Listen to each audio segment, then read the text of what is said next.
called Magic Mind, and it's nootropics along with lion's mane and a bunch of functional mushrooms, and I like that one too. A huge shout out to Magic Mind for sponsoring today's podcast. All right, guys. So y'all know that I am extremely busy, always on the go. And Magic Mind is actually a company that has been getting a lot of buzz. I believe even Joe Rogan said something about it on his podcast. A new one they sent me called Magic Mind, and it's nootropics along with lion's mane and a bunch of functional mushrooms, and I like that one too. So the company Magic Mind actually reached out to me, and I was like, you know what? Let's check them out. So I looked at a few of the reviews and everything online. My first day on Magic Mind, I definitely noticed a big difference right off the bat. I noticed all the way throughout the day feeling much sharper, clear in the head, and ready to rock. That's probably the most valuable thing. You know, as a knowledge worker, as someone who's working in front of the computer all day, you need that time where you're focused. And Magic Mind is a thing that really seemed to work for me. So between some of the reviews that I've seen online, which was actually all positive, a lot of positive reviews online from their website, and also seen a few different reviews on YouTube. And the story was actually pretty interesting. So about a decade ago, James was on a stretcher because James was running a company. So, you know, with that, a lot of stress, he was drinking a lot of caffeine, and it turns out his heart had been beating at 175 beats for the last 3 weeks. Didn't even know it. So he was basically diagnosed with a heart condition because of all of that stress and that caffeine. At the time, he didn't have any other solutions, so he actually came up with one. So a few years ago, James actually came up with Magic Mind.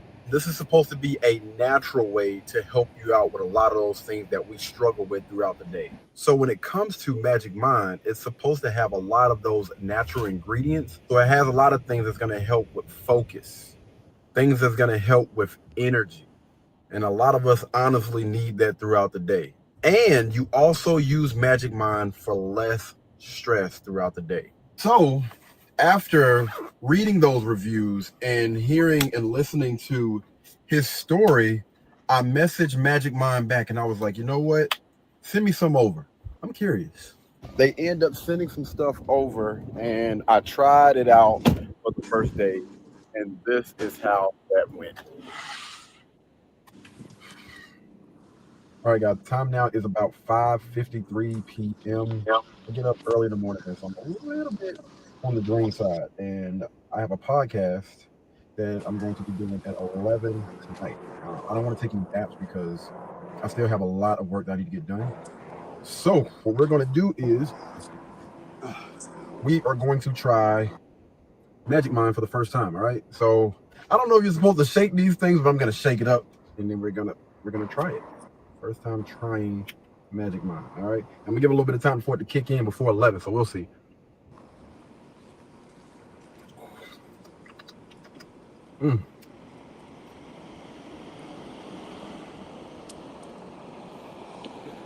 Woo! Woo! Man, that's a strong taste. Good grief!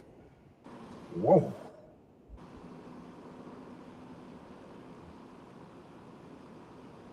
Okay.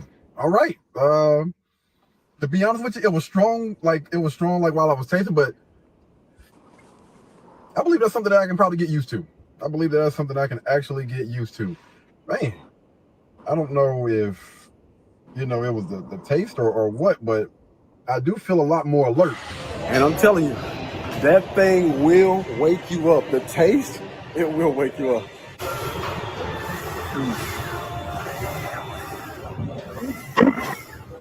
So for you to see all of the real benefits and stuff from Magic Mind, they recommend that you use it at least for 5 days before you really get a feel for how well that thing works. I haven't made it to that point just yet. I'm only a day in, but I will give you guys an update a little bit later on to let you know how this journey has been for me. But there will be a link down in the description below for you guys to go and check out Magic Mind. Once you guys do order, y'all please tap in, comment down, and let us know how Magic Mind worked for you. All right. Until the next time, man. Y'all be blessed. Y'all be beautiful, and I'll catch you guys in the next one. Peace. Blueberry, Burberry, button-up. Tan skin, mixed race, buttercup. Canada weather, got a bundle up. I'm tryna work, she hit my phone, she wanna. Whoa, too bad was you know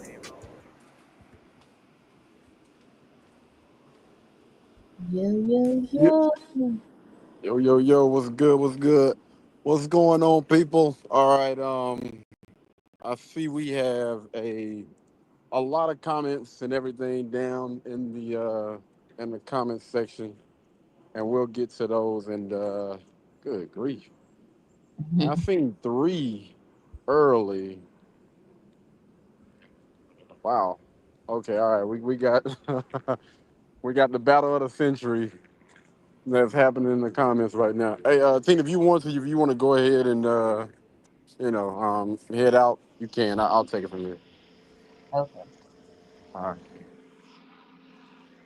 Yeah, y'all. So we're gonna be y'all gonna hear a little outside noise today or whatnot. We're gonna be getting this little stroll in because your boy got a 5K in about a week, a little bit over a week technically.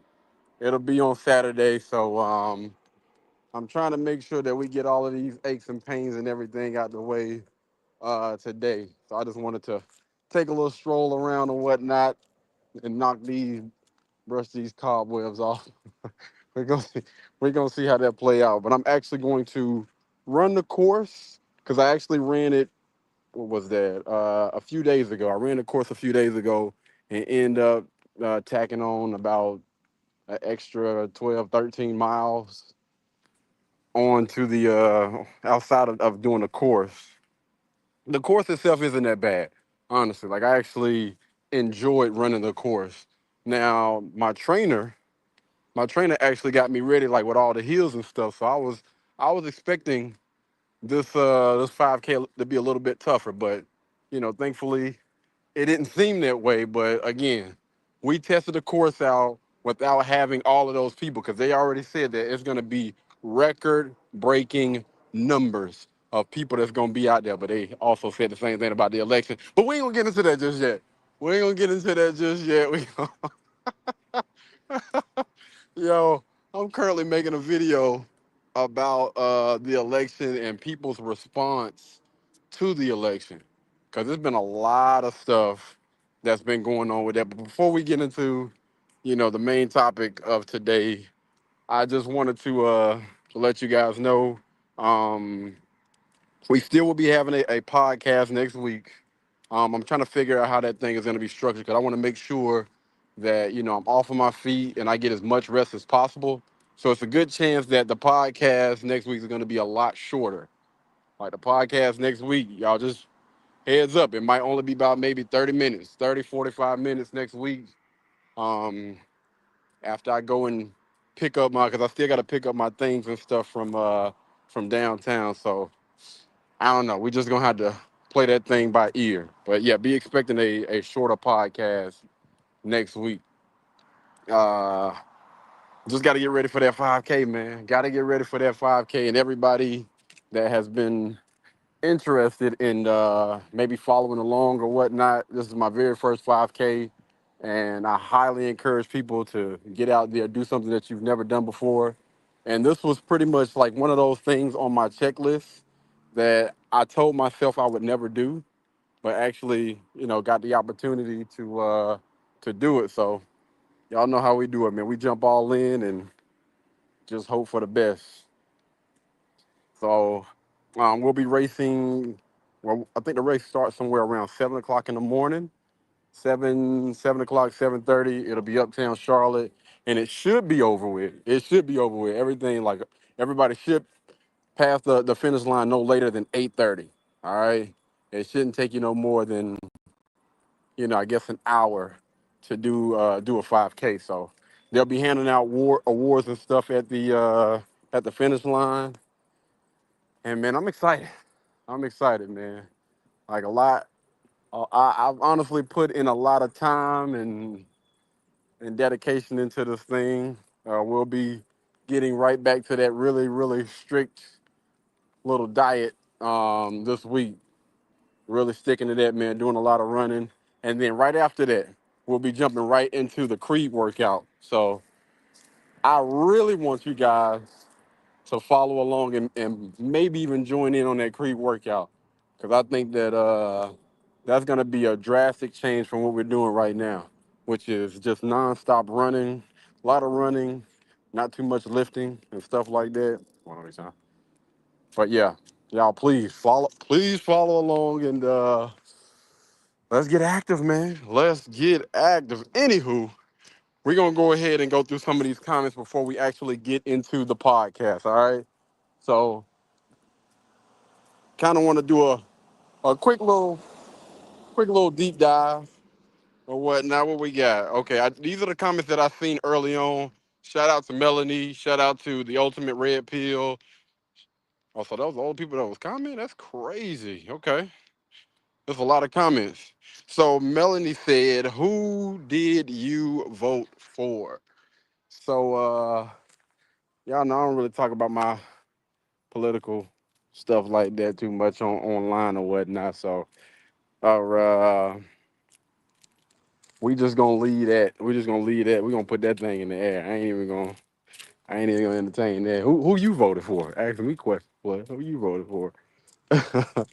Why were so many people blaming BM? Oh, why were so many? Shout out to Melanie. Why were so many people blaming black men for Kamala losing the election?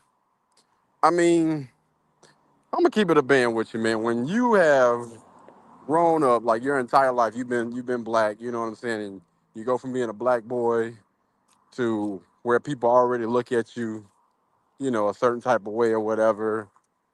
And then when you become a black man, let's just say this, man. It honestly does seem like black men get blamed for everything. And listen, I'm not honestly complaining about it because after a while you just get used to it. Like this came to no surprise. Like when I woke up the next morning or whatever, because when I went to sleep last night, the race was still going on. This was before 1 o'clock, before they claimed it or whatever.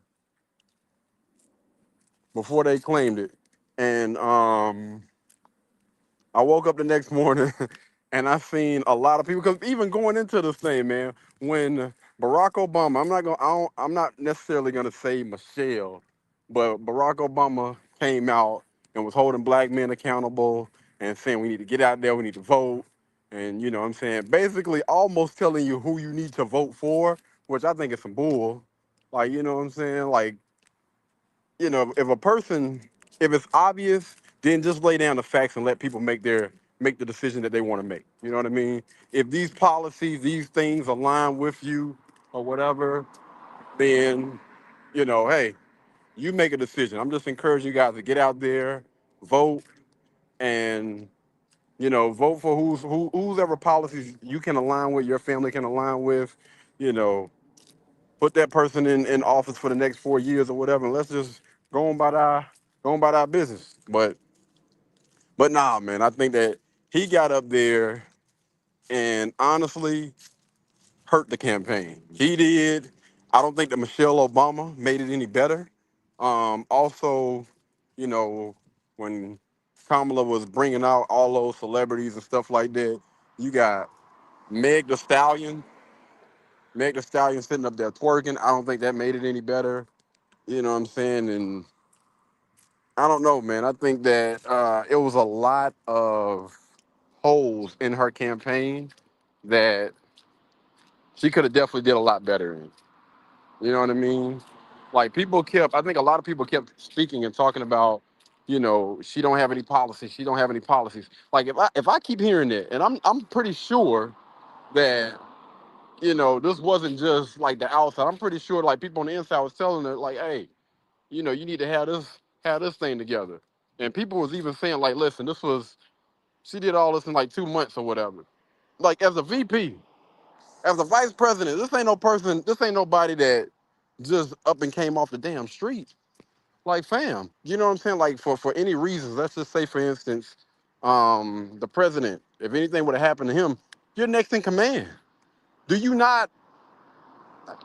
I don't understand why in the world. And well, I do kind of understand. I understand that she's a young lady, and people want to make a lot of excuses and stuff for her or whatnot. But if you are the VP, you should. What's going on, Mickey? I'm getting pretty good. We on defense. Let's go. Yeah, that's what's up. Yeah. True, true. But yeah, my bad, y'all. My fault. Oh yeah. Um,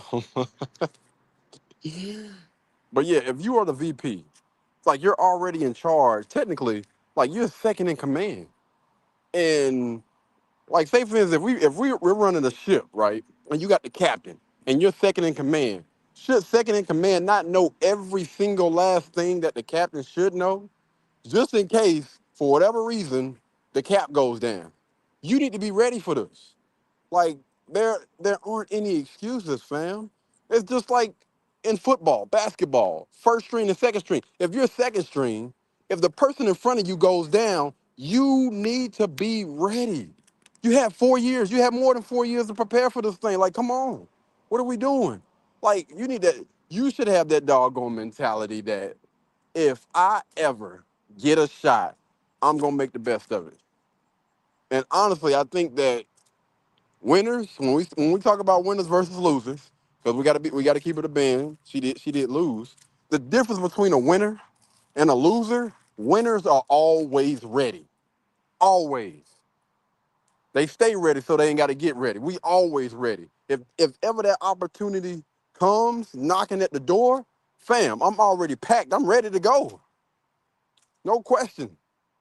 I think that her camp, her party, I honestly do not think, just based on the things that I was seeing, based on the things that I was hearing, how they went about, doing everything, I honestly, I would not say that they were honestly ready to run this campaign. They raised a lot of money in the span of 24 hours.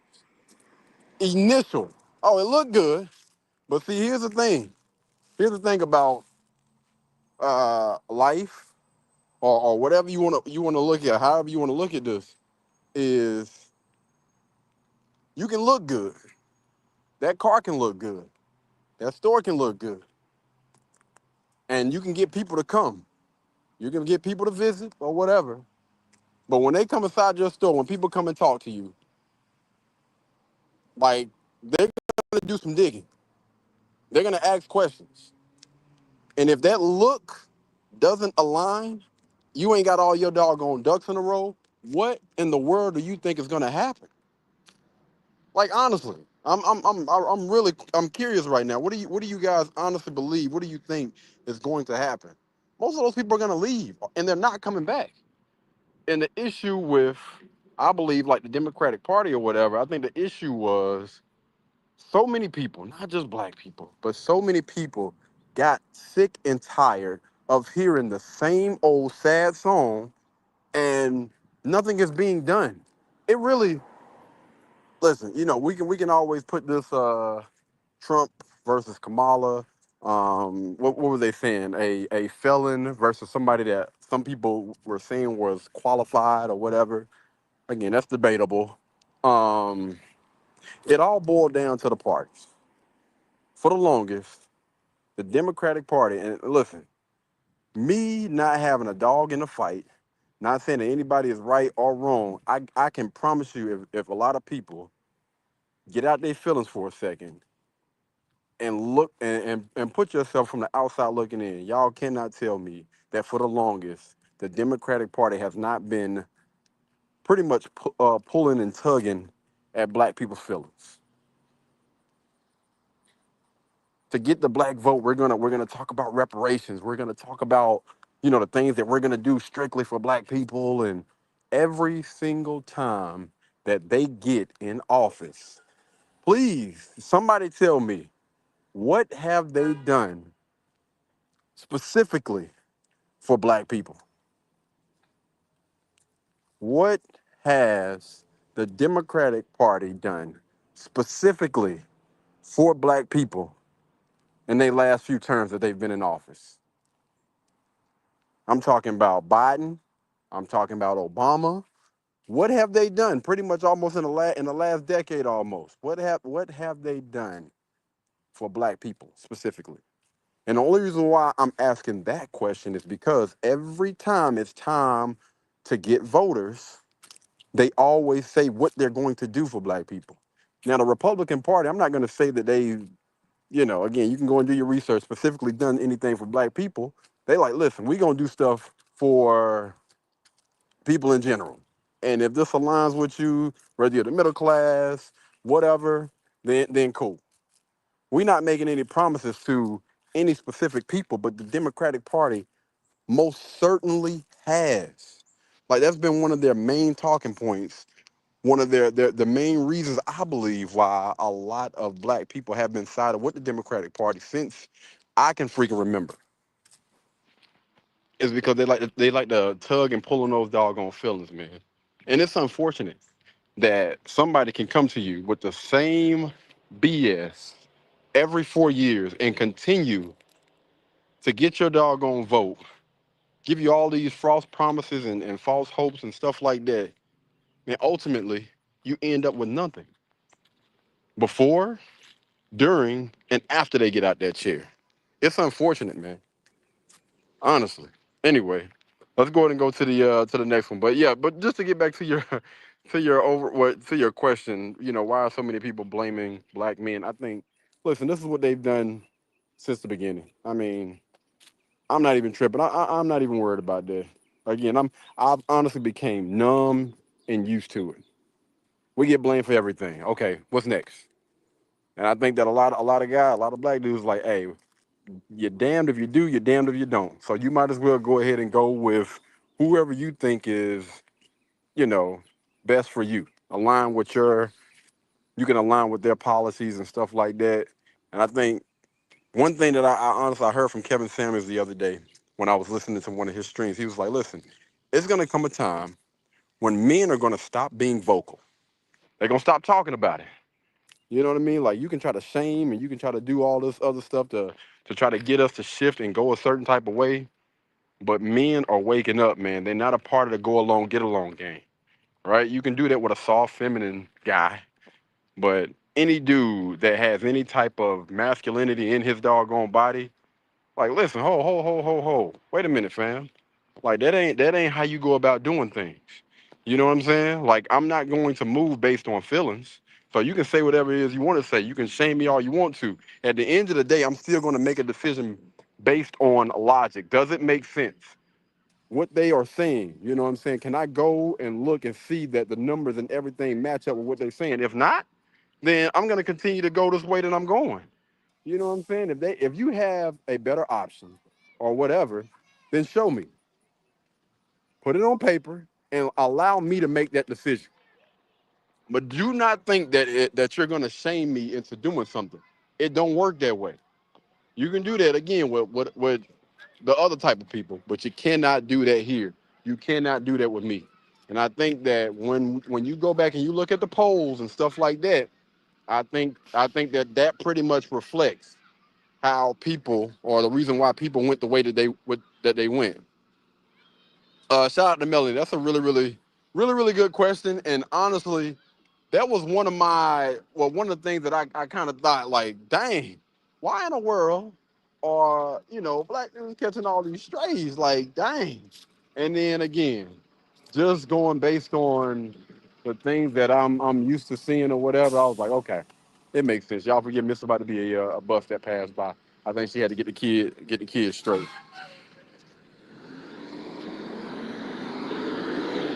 But anyway,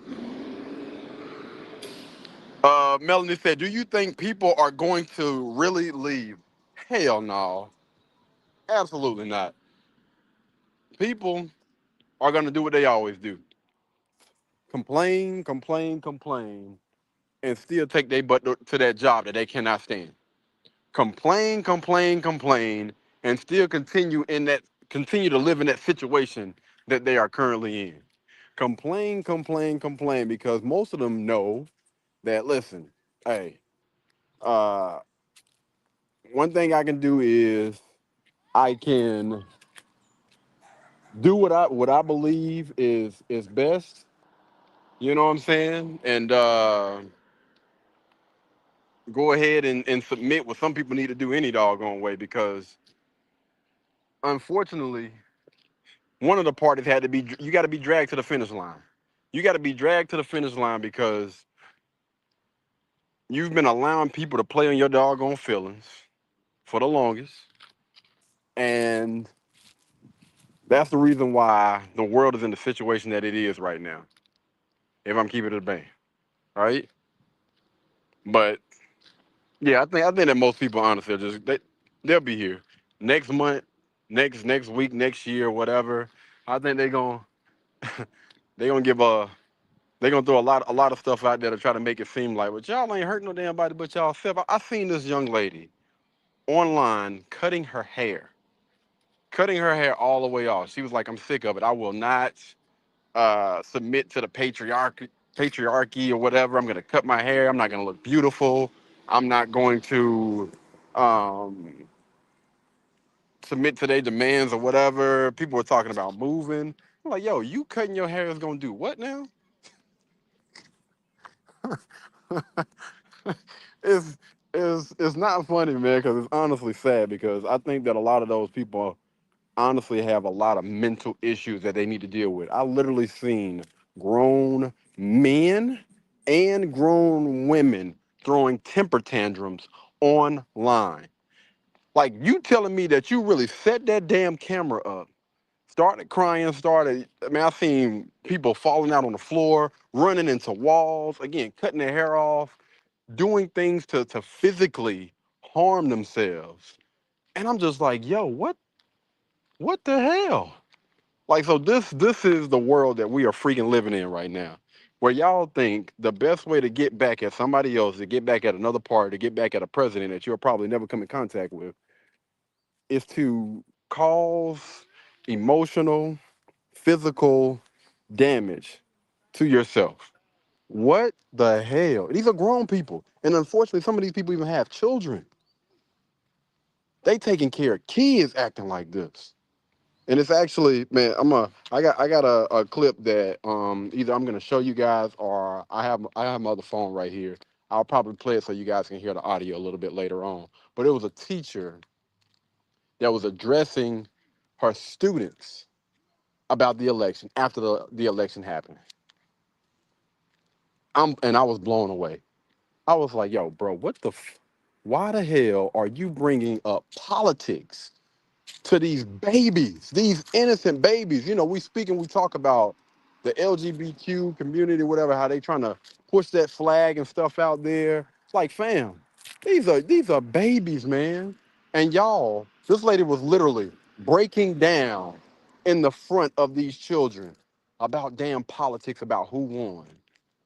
Now, explain to me, please let me know how is that doing any good? Like, ma'am, just teach them science, technology, you know what I'm saying, math, whatever, social study, whatever the case may be, man. But good grief, you got innocent babies seeing a grown adult getting emotional about losing an election. Blown away. Anyway, man. But yeah, I don't think people are gonna honestly really leave. Shout out to the Ultimate Red Pill channel, says we all knew that VP Vice President Harris was way out of her league. She had the same talking points. She is far too emotional to be a president. We've seen how much of a sore loser she was after she lost. Interesting. Now, and I ain't gonna cap. I ain't gonna cap. When I woke up the next morning, you know, I seen all of that, them hate comments, them hate threads or whatever, that them strays and stuff that a lot of us brothers was facing. A lot of people on the news outlets, on the radio stations. I'm talking about, we were getting strays from everywhere. We're getting after she lost. And, you know, a video clip came up about Donald Trump addressing the people, you know what I mean, about his win or whatever. Okay, cool. I was like, all right, let's see what Miss Harris had to say. And I may be wrong. I don't know. I don't know. Y'all, again, do the research. But Did she not come out and at least address? You know what I'm saying? Just let people know, hey, I appreciate y'all for coming out. You know what I'm saying? We took an L, but it's all good.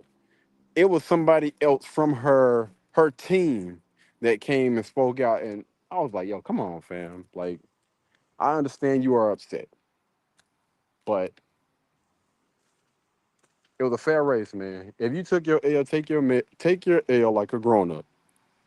If you win, you're gonna come out there, you're gonna celebrate. If you lose, then I think that the people at least deserve that much. You know what I'm saying? Like, hey, we didn't win, but I do appreciate you guys for coming out. You know what I mean?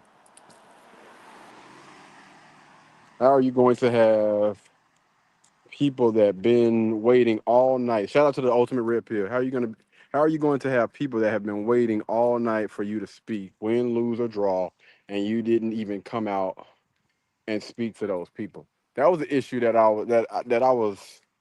I don't know. I'm not gonna say it was an issue, but I was trying to figure out like what. So do those people? Because I don't know. Do you spend money to be there? I'm pretty sure you spend some type of doggone money to be there. Like you got to spend some type of money. I don't think that it would be free. I don't know. I could be wrong. But you got people that have literally been waiting all day from, even if we say from damn 7 till whenever the race was called at 1 o'clock. Do you not are you not supposed to come out, or are you not supposed to go and speak and tell people, hey, I appreciate you guys. The few that were able to make it out or whatever, I appreciate y'all for coming through or whatever. At least saying thank you. Thank you for coming out.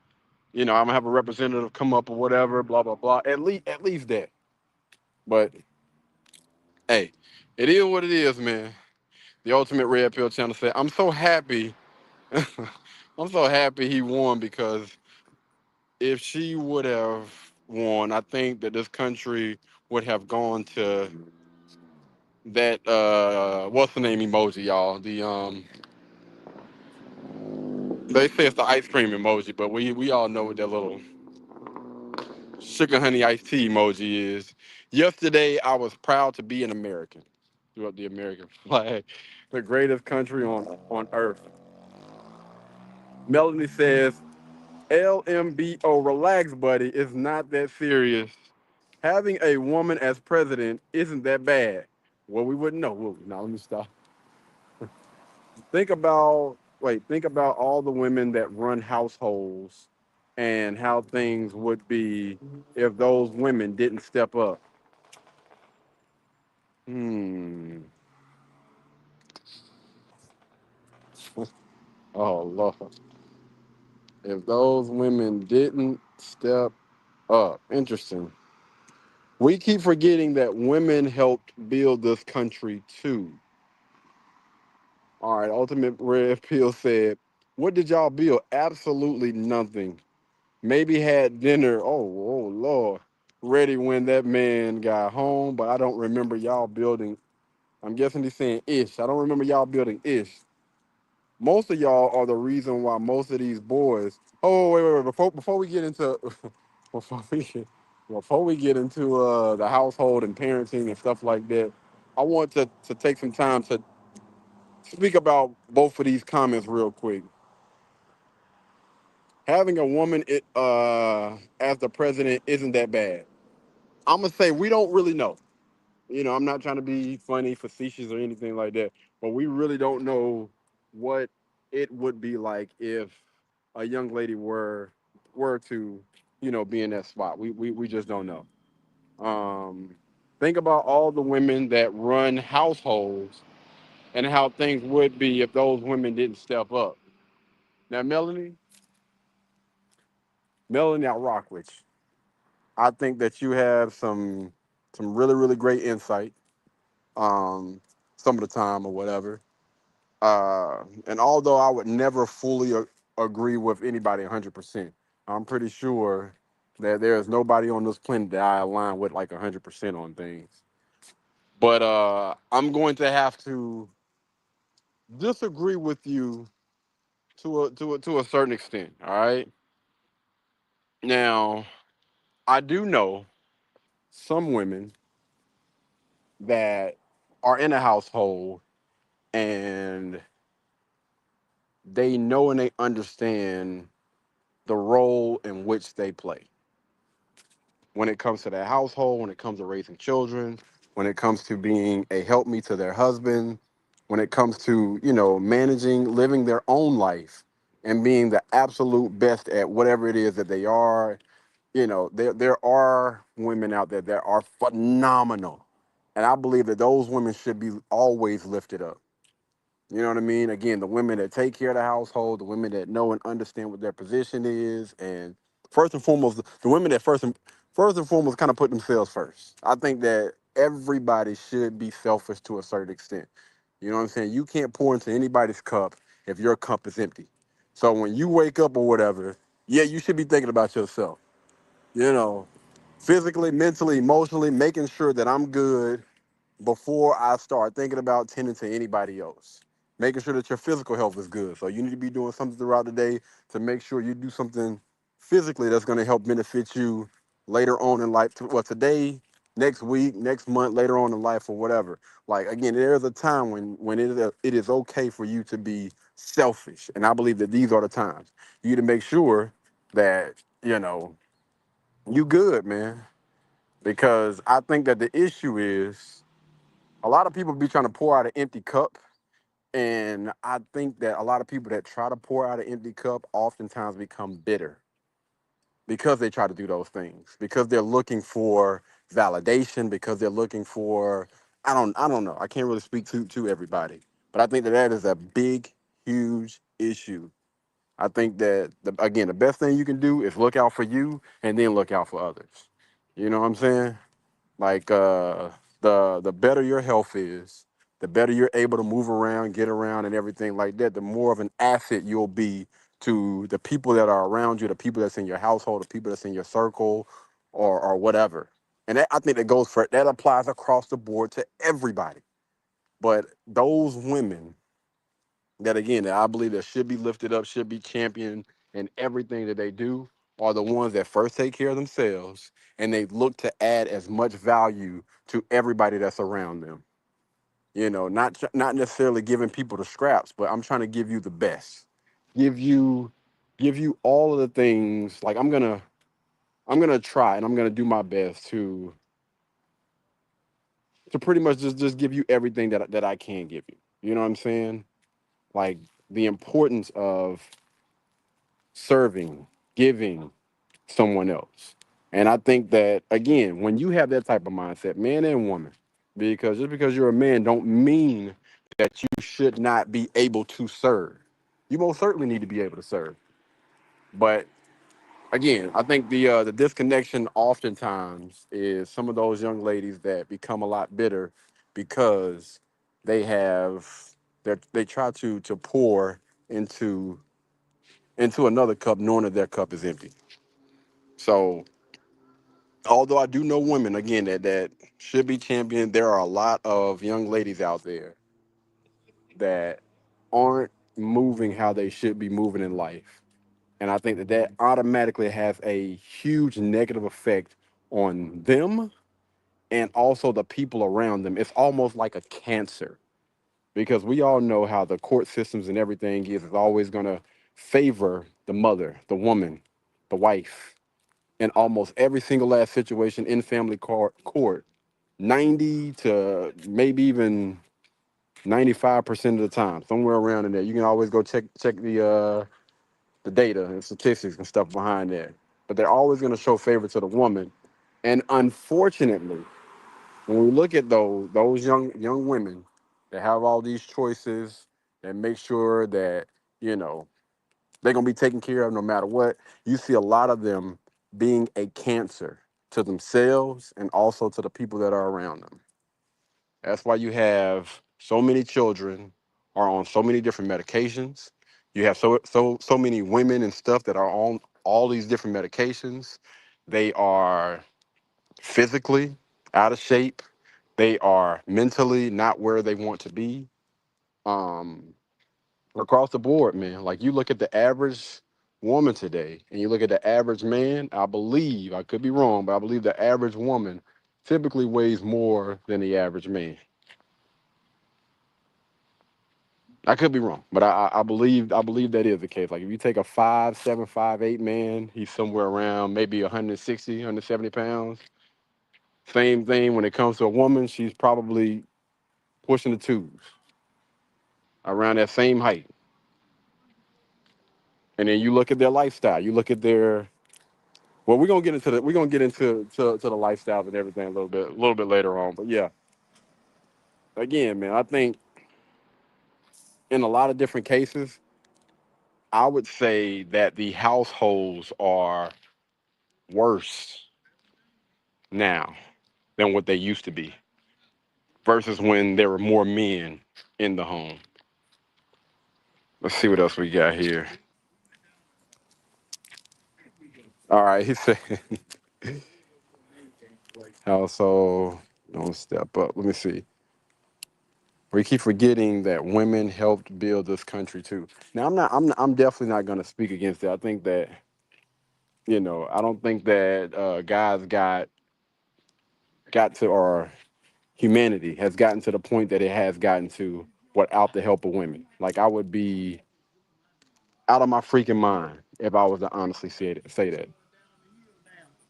Like I do understand again that women are important. I don't think that anybody should ever try to deny that women didn't play some type of part in building, the civilization and everything that we live, the stuff that we have now. Honestly, without women, fam, it'll probably be what one. It probably wouldn't be one person. Well, it wouldn't be one person on this earth right now. So yeah, they definitely play their part, man, in this. So I can't really agree with you 1,000% on this the ultimate red pill. Say what did y'all build? You got to give them some credit, my boy. You got to give them some credit. Hey, anytime y'all come in, man, feel free to say what's up, speak or whatever, man. Y'all ain't got to just sit in the background. What's happening? What's happening? What happening? What up? What up? What's up? What's up?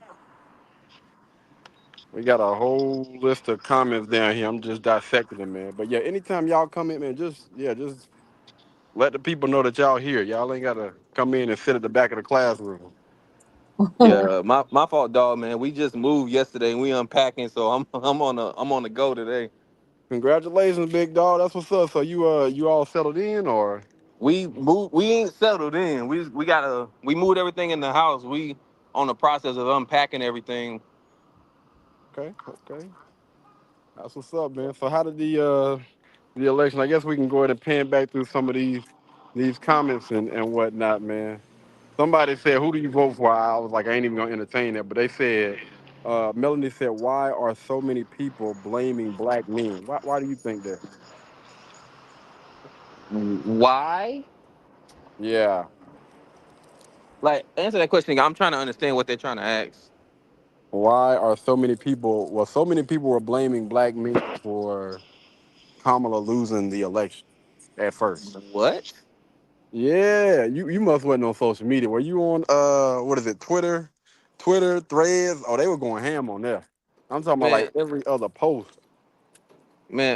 give me 1 second. I'm at that. Give me 1 second. All right.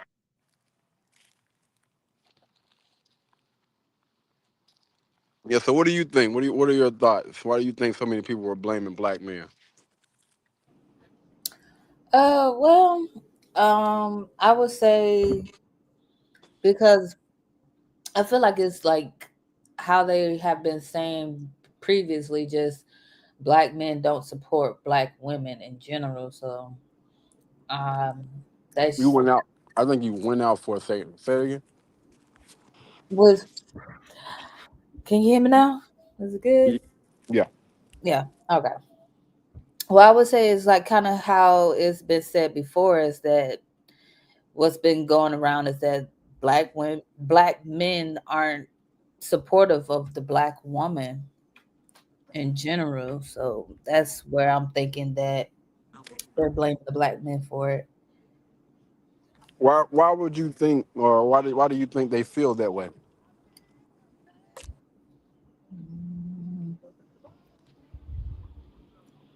Hmm. Well, because this is all of what I just kind of like see on social media and stuff like that is because the black men always, not always, but they don't always have a black woman on their arm. They Hold on, say call it again. I think for some reason I don't know why. Or is somebody beeping in, or uh anything on your? I don't know. All right, go ahead. My bad. I don't know what's going on with that, but yeah, it keep going out for some reason. Yeah, I don't know. But yeah, because you kind of see, or they kind of push that the black men don't have a black woman on their arm. They always, or you always hear them back, quote unquote, like saying that they're angry and they're stuck up, and the black man saying that about the black woman. Um, hmm, those are the only main things that I kind of see or hear. So if if a guy is dating somebody else, and like a young lady from another race, and he says, he don't date, or he stopped dating black women because of they have a bad attitude, or whatever. Does that necessarily mean that he don't really have their back, or is it just like, I just don't want to deal with somebody yelling, screaming, or being argumentative? Well, I couldn't answer that question, but I would. I would say no. It doesn't say mean that because you can be of the same sex and still be like, I don't deal with so and so, but so and so's attitude, but I'm cool with them, type of thing. Yeah. I'm just giving a guess. I got you. Okay, if you don't mind answering that question one more time, and I can give you my answer. Oh, why are so many people blaming black men for Kamala Harris losing the election? Yeah, I don't get that. That's kind of weird. So you trying to tell me that all black men didn't vote for Kamala? That's what they were That's saying. kind of that's kind of it's like you trying to say like it's almost in a sense like all black men won't vote for Kamala because of what? Well, Like it was. you I can tell you, some of them were saying that they're not voting for Kamala because of the patriarchy. They said they're not voting for Kamala because they don't want a woman in office. You know, men are misogynistic and they only want men in power, even if this guy is a felon or whatever. The reason why, and they were saying that black men as a whole, if black men would have got on board and voted for Kamala, she would be in office right now versus the other way around. but what's the difference? They did the same thing to Hillary Clinton. What's the difference? Good question. You want to talk about a black woman? What about a white woman? She did. She went for office twice and did not get voted for because and it might because people might look at it as a sexist thing where they don't want a woman in office because people believe that. And I'm not saying all women, but it's just some. It's not just. And I'm not bashing women at all because I feel like sometimes I do believe women deserve a chance to do certain things, and it might be in due time you might see a woman in office. You never know, because the people say we'll never see a black president in office, and we did. So it can happen. Like, I'm not gonna say it's not gonna happen, but it could happen. But what I wouldn't say just man. I think the entire world is looking at it as there's a possibility if you put a black woman in office that the issues that a woman wants to try to resolve is not what you think. They probably thinking like, okay, we got a woman in the office, then we're looking at more women's rights, which I don't think, which I definitely believe women sometimes in certain aspects women should deserve more, but like Break it's break questionable. that down for the people in the back when you say women deserve more. Well, it's the issue. It's not an issue for me. The wide like the most widest conversation that's being had is women getting equal pay as the men. I feel like that's the number one thing you hear the most when it comes like when it goes like men and women. It's the pay grade I think because I think that's honestly, and correct me if I'm wrong down in the comments. I think that's honestly been debunked. I think when people actually narrowed it down, women get the same opportunities as men, but the bottom line is the reason why men typically get paid more is because they normally do the more dangerous jobs. Women still, even when given the opportunity, in mass would prefer to work in an office in a nice environment and stuff like that. Rather versus these guys, they literally work in environments where they can be killed.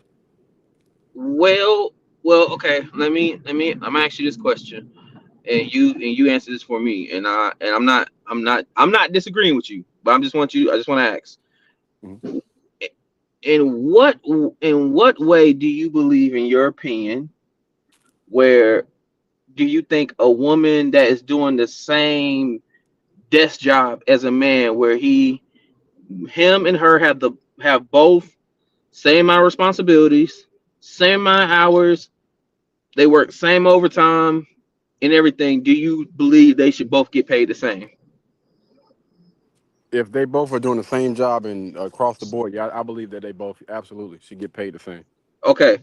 Now that's different. Now if you're talking a woman talking about, oh, I work in construction, I want to get paid the same as a man. That's not gonna happen.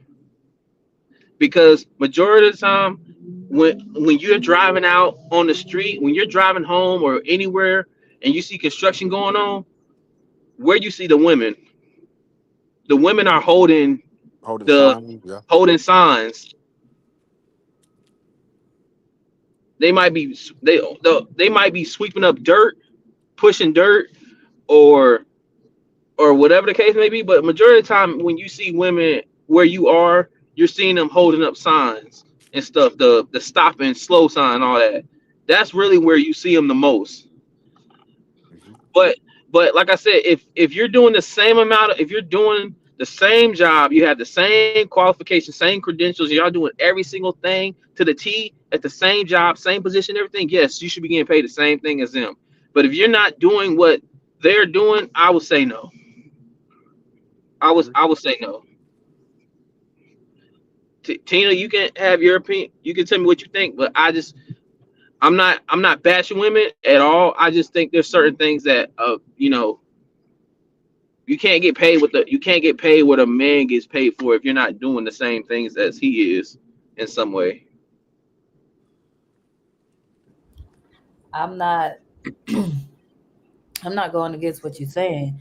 I also agree with what you're saying. And I would put that in a broader aspect. It's just anybody. Like, hmm,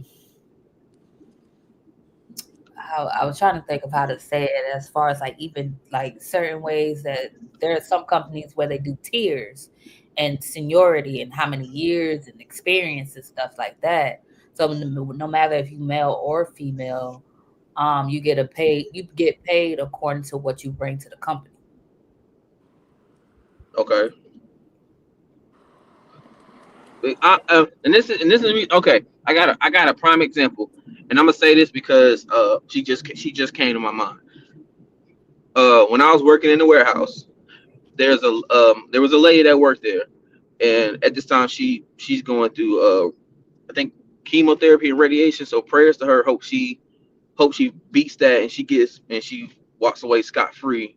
Um, she um she works in the warehouse with. She was working in the warehouse with us, like picking product, like throwing boxes, getting orders ready to load on these trucks to get to these stores and everything. She was doing the same exact thing as we were. So, like, of course, I came later on because she was there longer than me. But if she walks in doing the same exact stuff that I was doing the same thing, of course, she gonna get paid more. She gonna get paid the same as me. You know what I'm saying? Like we all did the same thing. It's almost like a sensitive conversation to have because when it comes to when it comes to gender roles in the workspace or in just personal, it's a touchy subject because everybody has their own opinion and people look at it differently. And you can explain yourself as much as you want to about what the role of a woman is and the role of what a man is supposed to do. Is always going to be a touchy subject, and that's something that people are looking at it in this political thing as we pass this election. People is going to look at it in a broad way, saying like, "Oh, Kamala didn't win because of the black men." There's probably a lot of black men that voted for Kamala. You don't know who voted for who. Well, the crazy thing is, it actually came out. So they actually showed, as far as black men and black women, and not Asian, but white men, white women, Hispanic, and actually, it was over 70% of black men actually voted for Kamala Harris. It was actually closer to 80%, I believe. So you're more concerned about the 20% and not the 80%. The 70%, the majority of black men that voted for her were being held accountable for the other 20%. So you're more concerned about the 80% other than the 20%. What? But when it came out, nobody issued any apology or anything like that. But it came out that they were wrong. The majority of black men actually did vote for Kamala Harris, but there are no apology or anything like that. It was just, people going on their temper tantrum rants and stuff like that. But yeah, I want to say it was like 70 something, and I think it was a lot closer, maybe to like 80 or maybe a little bit more than 80% of the black women voted for Kamala Harris. Now, what switched up was the white women. The white women, I don't know if it doubled or something like that, but white women, it was more white women voting for Trump than Biden last year. It was a lot more Hispanic men, I believe, that voted for Trump. Mm-hmm. So those two things, they were basically saying like it was a huge increase for white women and Hispanic men, and even I want to say even the Hispanic women even went up. So, and you already know, a lot of white men are gonna vote. I ain't gonna say you already know, but yeah, a lot of white men voted for Trump. Man. I tell you, it's a sketch. It's sketchy, man. Yeah, it is. It is, man. It is. It was a crazy night. Like I was telling the people earlier, when I went to bed, almost every single last state was red, bro. Right? I was like, what the hell? She didn't even pass 100, and this dude was pushing 2. He was pushing 200. You only need like 270 votes You need in order for you 270 to to be, win. yeah, for the win. I was like, oh man, like when I tell you, I've never in my life ever seen anything like that. I've never seen all those states ever turn red like that, ever. Yeah, man. And let's be let's be honest here.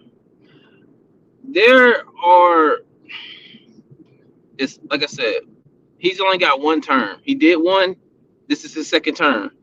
Mhm. So once he's out of there, he can't run for office again.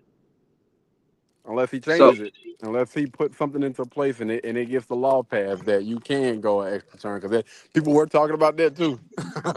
oh my lord, man,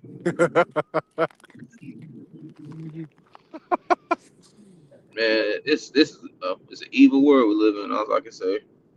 All, and like I said, more like okay, I will give my flowers to Kamala for attempting to try to get into the to enter the Oval Office and be president.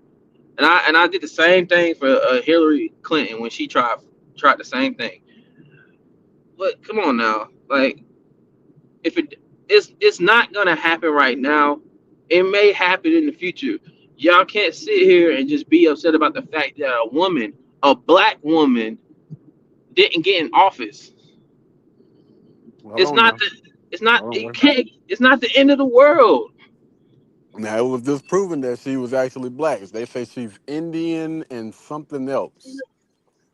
When they did, go check out Candace Owens' video where she gives like a breakdown of exactly where she comes from, who her parents are, where her parents come. Like she do a full live breakdown.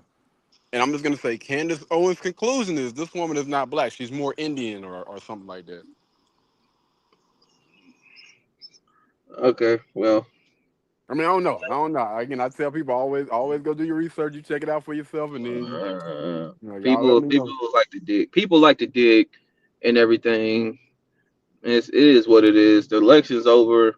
He's in office. It is what it is. He don't. We won't see him in office till January. So All right, make sure you put these comments up too. I want to go through the comments real quick. We all knew that VP Harris was way out of her league. This is from the Ultimate Red Pill. She had the same talking points. She is far too emotional to be a president. We've seen how much of a sore loser she was after she lost.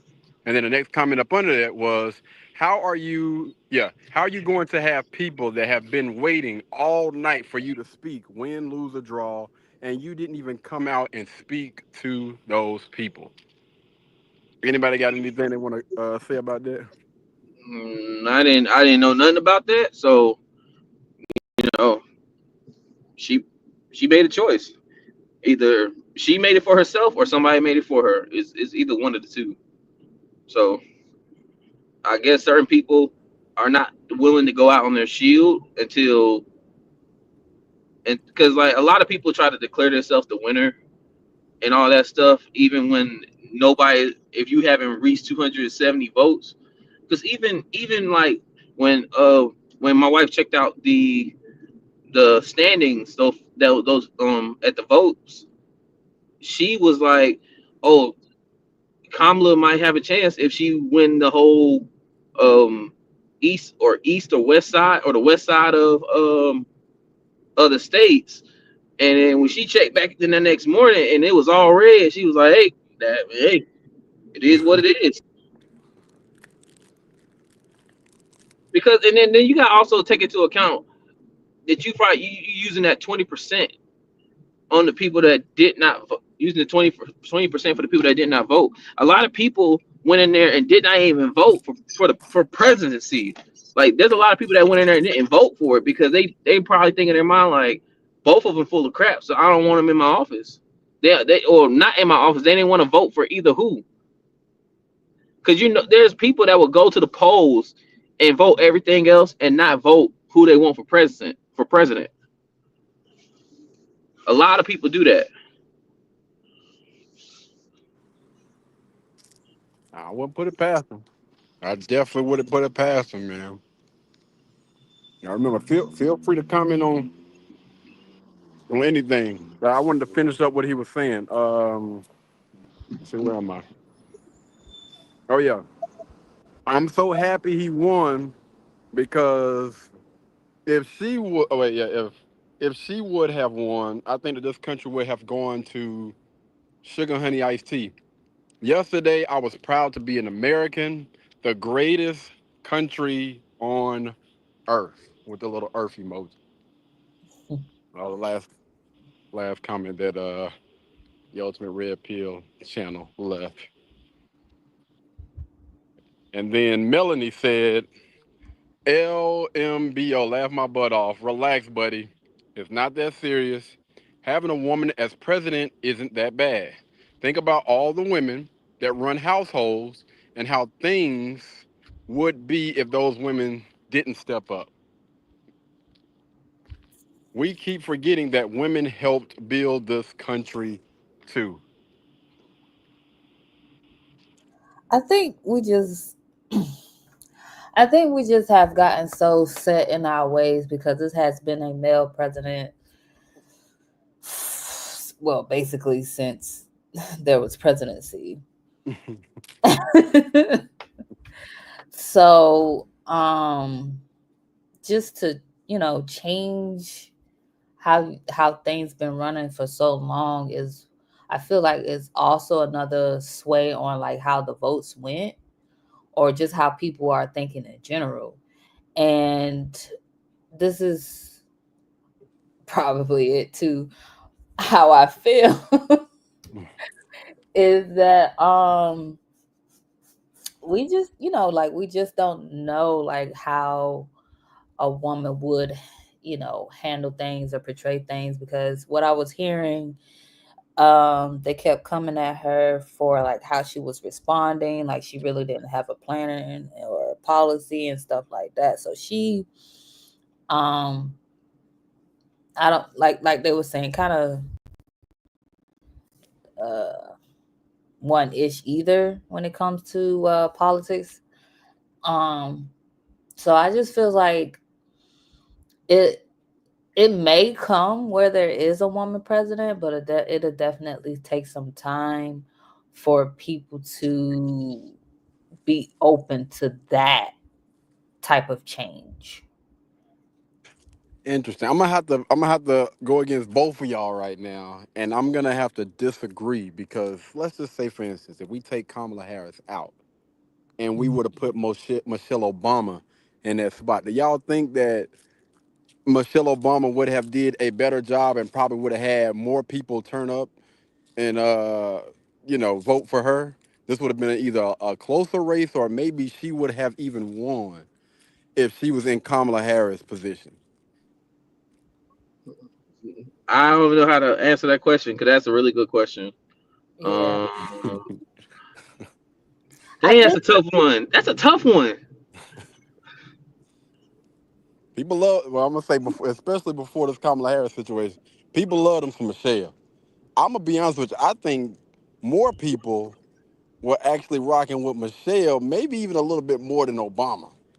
They were saying that if we being honest on a black scale,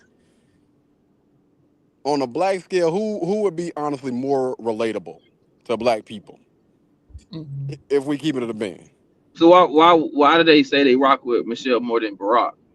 I mean, what I'm judging based on is like when I see like clicks and views and stuff, like popularity. It just seems like a lot of people just loved Michelle Obama. They loved how when she spoke, she always like uplift her man, and she looked like she smelled like cocoa butter. It was just like a long list of things that I think people. Mm. And I think Barack, he is black, but a lot of people was questioning that. I don't think nobody in their right mind would question whether Michelle is black or not. So you're gonna question somebody from their skin color? I mean, if we keep it a band, like if we're just on the outside looking in, how most people think, how most people are, yeah, because they Man, were they not questioning whether Barack Obama was black or not? man, come on now. I'm asking the question: did they or did they not question whether Barack Obama was black or not? Man, everybody's gonna criticize somebody because of their skin color, man. No, no, Just because, I'm asking a specific question. When he got into office or when he was running, did they question if he was black or not? Yes. Absolutely. Yes, they did. They made a whole spectacle about it. A whole spectacle. And I'm just saying, if you were to put Michelle in that same spot, one thing that I don't think that most people are going to do is they're not going to question her blackness. And I think if we keep it in a band, I think that her track record, because they're going to go digging, I think that her track record is a lot cleaner than Barack Obama's.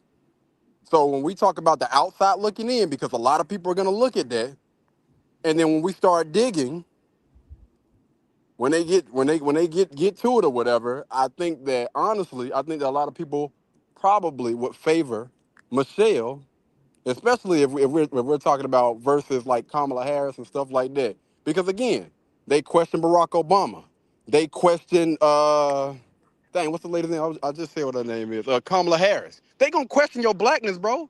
I mean, let's keep it a band.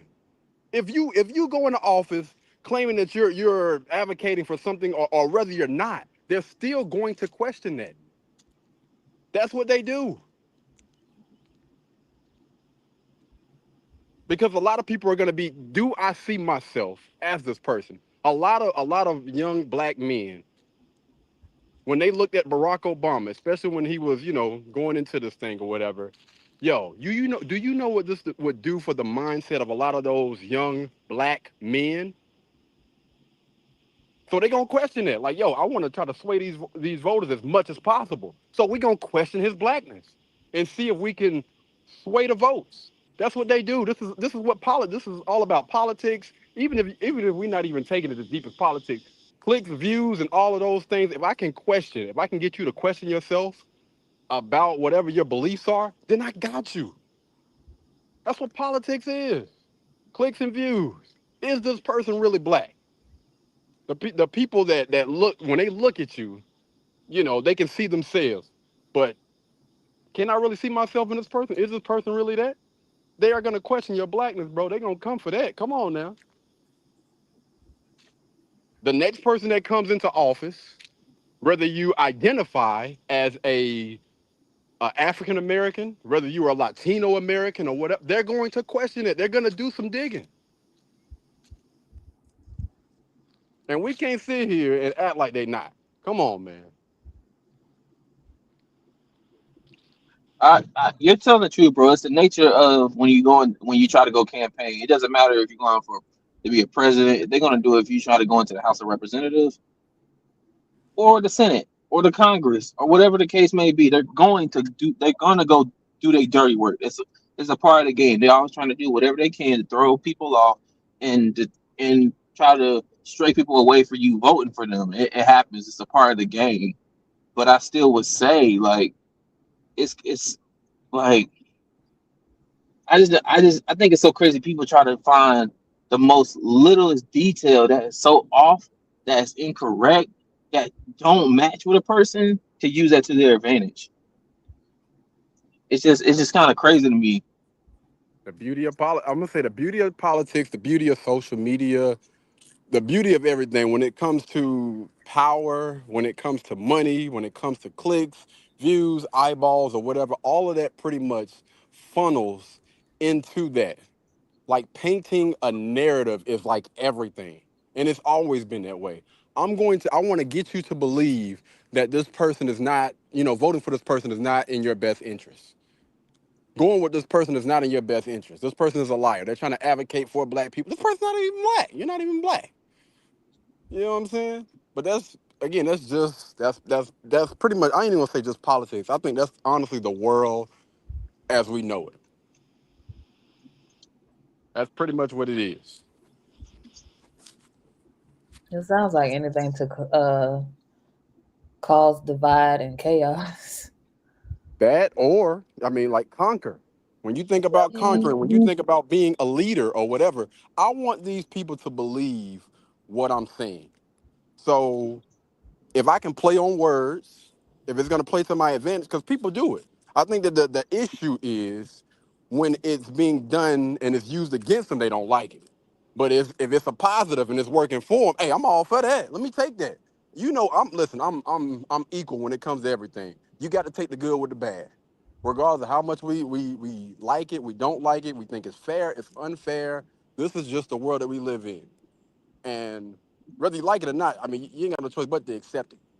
Sound like a cult to me. That's life. Is this not the world that we're living in right now?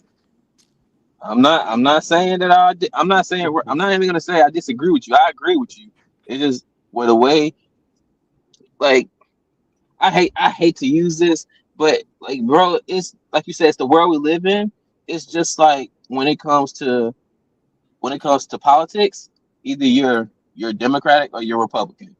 All the other ones below it's a part of that list, but people's always gonna look at Republican and Democrat. And when it comes to religious, people say, are you Christian? Are you Hindu? Are you Buddha? Uh are you Muslim? Are you this? Are you that? Because everybody does their things differently, and people have their understandings of stuff a different way. Right. So when it comes to stuff like that, it's just everybody is gonna do people gonna do what they do, and they're gonna choose what they want. And that's why I said it's almost like a cult in a sense, because people have their own ways of thinking about things and want to understanding and what they think was, because like people gonna say this is what I think was said, and they're never gonna be like, oh well, this is what they really were saying, and they be like, no, that's not what they meant. It's so crazy that you say that, because I can definitely feel where you're coming from, and that's why I always say that I'm an independent thinker. I'm never gonna be that person that, just because this person say that, like, no. I always say, hey, if you say this about a person, send me the clip. Like, I need to be able to hear it for myself. I need to be able to read it for myself to get my own interpretation. I'm not going to allow anybody to, this is what they said or whatever, you should automatically believe. Nah, hell no, nah, fam. I don't rock like that. I went to school to gain a little bit of knowledge, and I got a little bit of book smarts, common sense, and street smarts. I'm gonna put all that together to form, whatever I believe that my opinion is or whatever. And I'm gonna stick with that. I'm gonna rock with that. I've always been an independent thinker. I ain't never been a person that's been with that go along, get along gang or whatever. The one thing that people can't do is force me to believe anything, shame me into believing or moving a certain type of way. And I would say that this type of mindset is definitely in the 1% type of mindset. Especially when the more and more that I see from people that are either on social media, outside of social media, in everyday life, I'd be at a loss for words when I see how some people operate and the things that some people believe. It's insane, bro. But it's just like I'm gonna tell you this, man. It's like perception, appearance, and like how people say don't judge a book by its cover and stuff like that. Yeah. But So exactly, when it comes to appearance and perception of a person that you don't even know, because like people can say all this stuff about Kamala Harris, but do you really know her? Nope. People say a lot of stuff about Trump, and maybe some of the stuff that he says, it might be 100% that he's that way. Honestly, he is it's 100% chance he's most definitely that way in person, and it is him. And there's people that know him, and people will say he that's just him.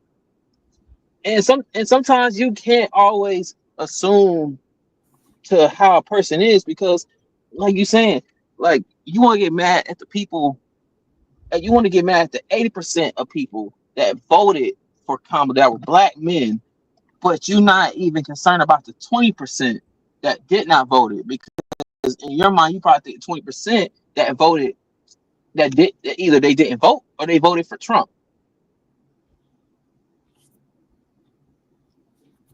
So it's like you're thinking about you're it's like it's you're in a whole different stratosphere. You think about one thing, but you're not looking at, like, come on now. It's almost like you're telling a it's like I'm telling you, LeCarry, like, oh, like football, for example. LeCarry loves football. Okay, this season LeCarry got 12 picks, but he got beat. Like, it's like you telling him, like, oh, you got 12 picks this season. That's great, but he got beat on like 6 plays. Mm-hmm.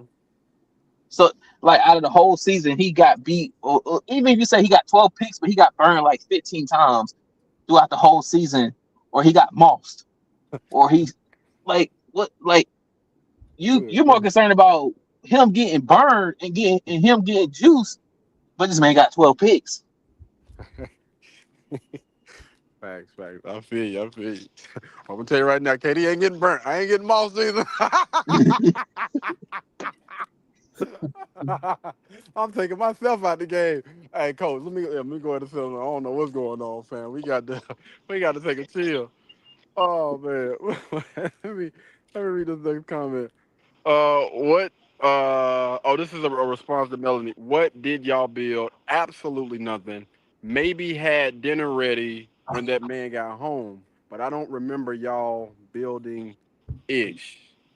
Most of y'all are the reason why these boys are having issues dealing with their emotions because they don't know how to, because you don't know how to be a parent. Dude, over here, good. Y'all mentally and physically abuse boys and wonder why most of them don't feel comfortable in their own skin. The worst parents slash want to be leaders on this planet is women. When y'all are in charge, y'all fudge up everything. Look at the majors, I'm guessing mayors. Look at the household, the relationships. Look at your own lives. You mess up everything you touch because of your feelings. Damn. Holy. Who hurt you? But Great. oh, Melanie said, LOL, dang. I would write a long paragraph to respond to this, but I can admit when someone is right. I honestly don't disagree with most of your points. The wording could be a little less mean, but I get it. Uh-oh. yeah. Uh-oh. I can definitely see well, I'll say I kind of agree with Melanie. Like I wouldn't say that he's 100% wrong either. Wouldn't necessarily 100% agree with some of his points as well. But I would say that the wording could be a little less, you know, pungent. I'm gonna say. Good grief. But yeah, I do feel like there are women out there, some women out there that, doesn't have those skills, those leadership skills to be logic and in authority. They may abuse it, they may go off of their feelings because, a woman is mostly ran. Speaking of which, this might be a little inappropriate. So, so I was watching something on TikTok and they was like, um, where does the original origin of hysteria come from? Or hysterical come from? And they were saying that it was from dang, it's a woman's it's in the woman, it's part of her reproductive system. And so basically we are hysterical because Ooh, uh-oh. it's a part of us. Yeah, but there were some that doesn't the cure back then don't make any sense now in relation to this. But I'll just say that, it's kind of part of us to go off of our feelings because that's how we are. That's how we genetically are positioned. That's how our chromosomes and all that other good stuff is put.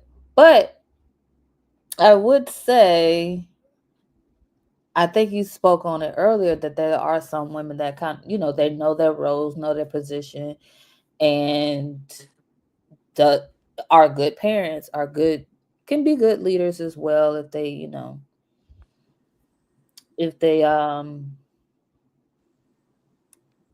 guess position, not really position, but like have that knowledge of how to be a good leader. Like if they are open to the teachings of what it takes to be a good leader. So, that's kind of where I'm responding to his message. Like, we can't say that he's wrong because there are instances of such, but I'll say that it's also, I ain't gonna, never mind. But anyway, but dang, the ultimate red pill channel. Oh, he came at women kind of hard. Yeah, I don't know. I got questions for everybody on the panel or whatever. Y'all feel free to comment down as well. What woman on this earth would y'all would say would be an ideal leader that could possibly lead a country, lead a group of men and women or whatever? Like who would that be?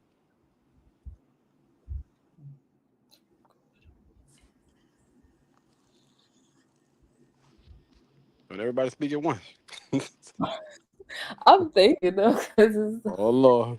Now, you just said something about women can be leaders if they. I'm well, my problem is I don't be in like social media or politics or culture too much like that. I kind of into what I know. It could be somebody that just and you can if it's just somebody that you've seen or that because all of us done been on this earth for at least 30 something years. So I'm pretty sure we should know somebody if there is somebody out there that would fit like that typical mold. What's the typical mode, if you mind be A asking them? a woman that would be like an ideal leader that could lead men, that could lead a country or lead men and women. Oh, I would I really say don't who we know. already said. Michelle. You think that she would be like an ideal person to lead this country? I really can't answer that question, bro, because I honestly do not know. Yeah, I'm just asking because I'm always gonna ask for context after that. Like if you say somebody, I'm gonna ask you questions based on when we think about a leader. You Okay, want me so to be honest, bro? Let me be honest Yeah, real quick. yeah, Like, yeah, I, absolutely. Yeah, go. okay, listen, bro. I honestly do not know who I would honestly think that would fit that mold of leading a country. Mhm. And people would, like you said, Michelle Obama, would she be a good choice? Who knows? But let's be honest here. I wouldn't even think Barack would even allow her to put herself in that predicament after what he had to go through. Because if he went through that much scrutiny as a black man, who would tell? Nobody would. Who would tell how much scrutiny that Michelle Obama would go through? And number two, if people talking about what woman would you want to see lead, man, honestly, and I might be sketchy for saying this, but I don't care. A lot of people are gonna look like the only thing women are leading is leading other women how to get to get deep into men's pockets. Oh, dang. Oh. I thought I thought you were gonna go somewhere completely different with that. I thought you were gonna say something that's showing other women how to be more feminine. That was Oh, let me cook. Let me cook. Let me cook. Go ahead. You got the floor. You got the floor. So I think I'm gonna say this, and I most definitely say you have some women that are level headed, women that are Emotionally that intelligent. emotionally intelligent to say this is how you add value to your men. This is how you supposed to be to your husband. How to be submissive, a nurturer, catering, and not catering or caring to your husband and stuff like that, and catering to your husband's needs and stuff like that. That's 100% that you would hear. But like I said, you're being told by people and people and these people have done things to strive themselves into the like good things for themselves, but not for others. Like you have people out there in the names of Megan Thee Stallion, um, Glorilla, um, Brittany Renner, and plethora of names that you could think of that they're teaching these women how to trap men. Like Brittany Renner, for example, she's literally has been number one person has been speaking on like how to trap men. And there might be people way before her that was doing this stuff, telling you how to trap him, get his money, have a baby by him, have it where like you don't gotta work and he paying everything. Like that's what people are gra- gravitating to do. Like if you ask a woman that is not level headed and she's not like emotionally intelligent and all in other areas as well, sit up there and ask her what's something important to you that when it comes to you having a man, money. The very first thing they're gonna say is money. Money is important, but it's not the end all be all. Like if you try to go talk to a female that you seem attracted to, that you think that you might got a shot at, you might think you don't got a shot because the very first thing she gonna ask is how much money is in your pockets.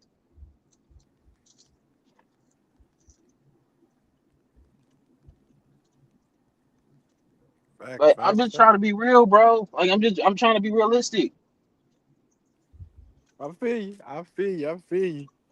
I feel you, dog. So, were you about to say something? See? No. Okay, so I want to make sure that I put this out there because I was saying that Michelle Obama would have probably ran a better race than Harris did, but I'm definitely not saying that she would have won and or she would have been like the best candidate to lead this country. I just want to point that out. I was just saying, if we were to think about like who would have a better shot at that spot or whatever, I think that's the only reason why I threw that out there. She wouldn't have So had Megan Thee Stallion out there. absolutely not, because class also plays into this thing as well, man. And you brought somebody in to twerk in front of people that got business suits on, and if you look in the audience, them people sitting there looking around like, yo, where the hell are we at right now? Are That's we at not a that's club probably not all or? they that's probably not all they were thinking. They was probably thinking like, hey, You stinking here? No, I'm just. Let me stop.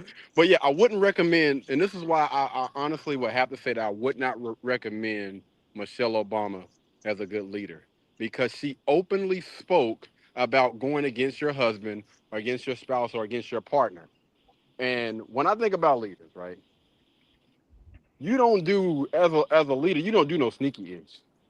You know what I'm saying? You don't directly go against or as a leader, you should not be speaking like that, telling wives that it's okay to go against your husband just to vote for somebody. This is the person that you align with. Like this is the person that could possibly be taking care of you, taking care of the kids or whatever. And if you can't trust the judgment of your husband, of your spouse, somebody that you technically have given yourself to, then what the hell are we doing? it's no But respect. right, exactly. So I definitely would not recommend her as a, or I wouldn't look at her as being a leader. Definitely not leading others because she's already out here giving bad advice. And as a leader, you're not going to do that. You're not going to speak based on emotion.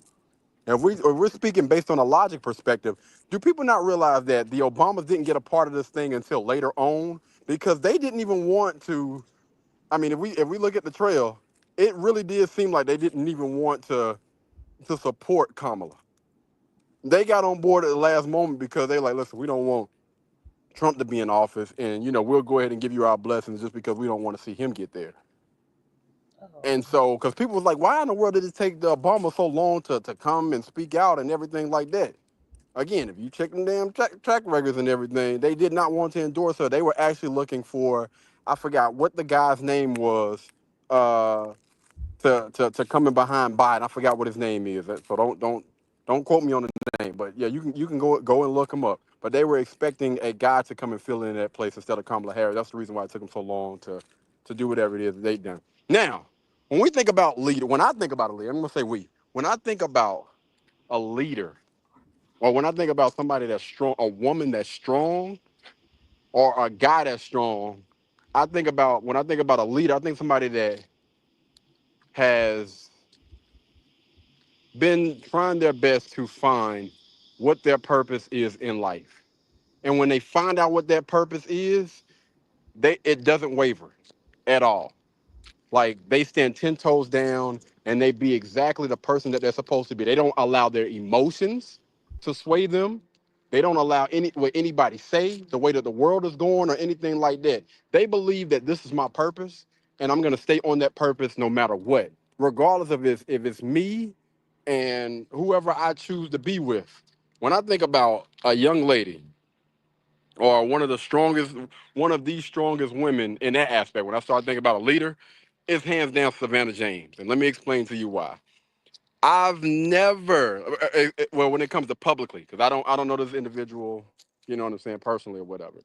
But the way that she publicly lives her life, like this is the only person that I've seen, the only young lady that I've seen publicly look and live the part of being who it is that she is supposed to be. Regardless when the whole world can't stand this man, getting all the hate mail or whatever, that young lady has never left that man's side. Never even thought about it, ever.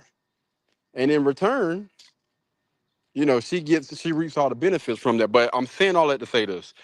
I think that when it comes to women, I think that their purpose is always going to be like a help me. And when I tell you that is honestly, I know a lot of people are probably going to look at it as it being small.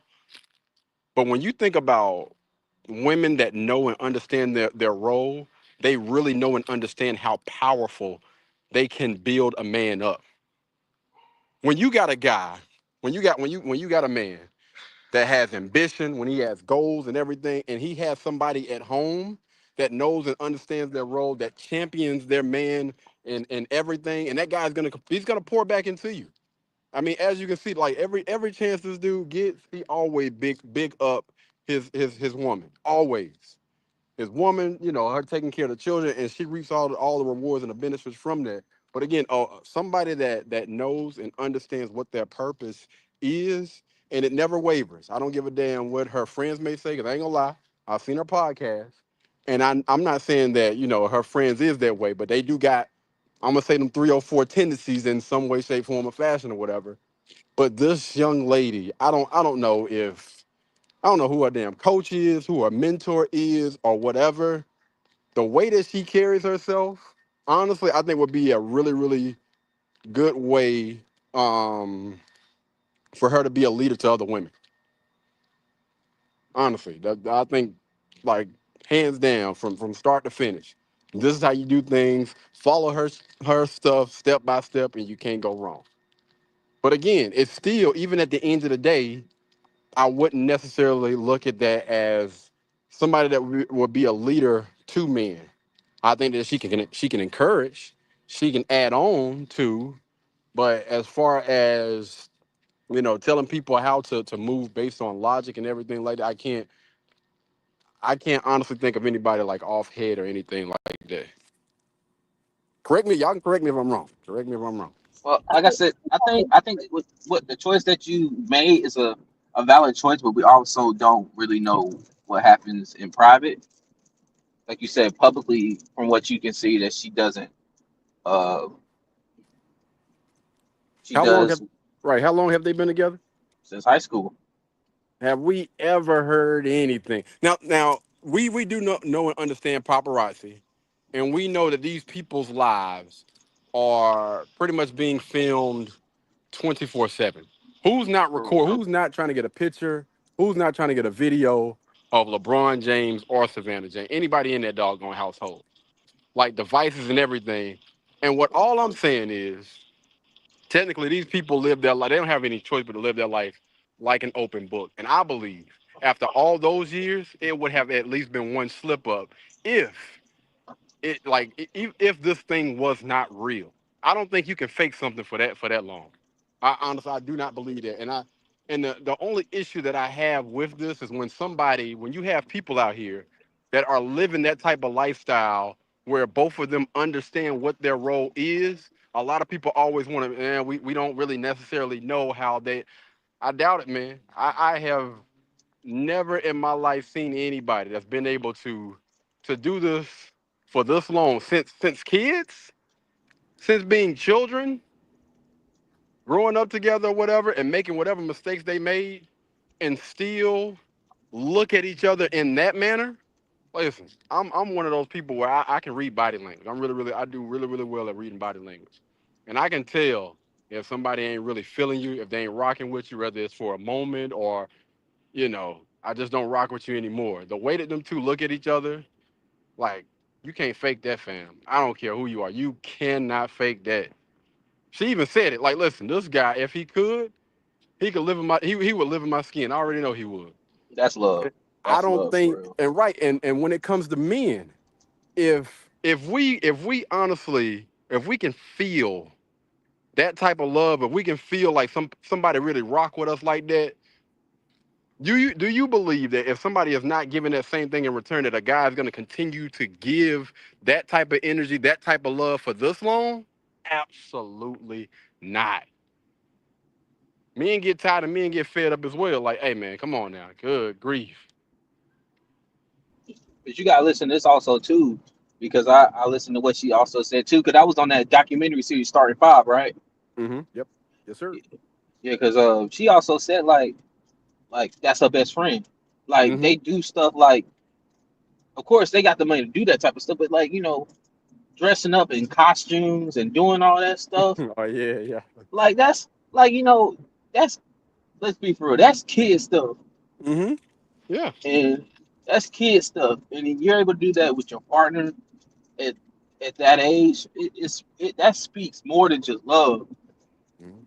That speaks that like, oh, we're the same, we on one accord, I'm down if you down, and if something that's tough and it's kind of skeptical, yo, we sit here and we talk about it. Right. And I'm gonna say this, man. I think that it's because I don't think she ever has, and I don't think she ever will. She don't look at her man as the enemy. She look at him as the leader, and she look at him as, I'm going to support my man with any and everything that he does. All in. She been all in since day one. Again, so when I go back to people or individuals being leaders and stuff, figuring out what your purpose is. I don't care what that is, and never letting that thing waver for whatever. Grab hold to that thing. If it's a person, you know what I'm saying, or whatever. If you feel like it's a thing, then that's on you or whatever. But if that's your purpose, don't never let that thing waver ever. Ah, Shiesty back. Shiesty is back. Oh wow. Talking about I'm happy as When hell. Mel This is drop regular. man, when Mel jumps off, she comes in. Here we go. Here we go. Said the person I wanted to win didn't. I did absolutely respect the American people's choice. Now that's respectful. That's Mhm. respectable, regardless of whoever won. Hey, it's like this. It's gonna always be a winner. It's always gonna be a loser. And at the end of the day, hey, listen, fought a great race, and in 4 years you can always try back. She still has that opportunity to try back. I will say this: she just better make sure she have all her ducks in a row. That she has better people in her party. Don't be inviting no damn Megan Thee Stallions to come up there and twerk. Like, come on, fam. We. I don't think that helped. I don't think that helped at all. I don't think that type of stuff helped at all, man. Good grief. But yeah, hold on. Let me get back into these other comments. Oh yeah. So that was. Melanie says, I'm just asking because the way people are having is, the way the people are behaving is as if the world is about to end or women aren't about to have any rights anymore.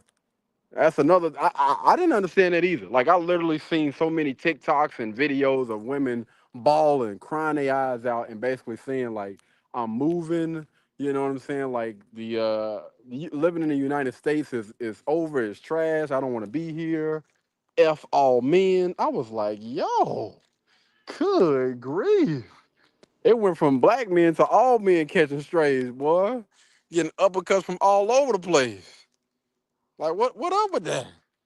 I just didn't get I definitely didn't. Well, I did understand the black man thing. One thing that I said, uh, when she asks, why are so many black men or why are so many people blaming black men? What I said earlier was, black men, we are so used to catching strays. Like black men get blamed for everything, and I think honestly, I think that a lot of us done became numb to it. Like, yeah. I kind of feel like when I woke up the next morning, I seen all of those posts being made about, black men didn't do their job, black men didn't vote, black men don't like women, black men are misogynistic. If black men would have voted for Kamala Harris, she would have won this race. Black men better not ask us for anything.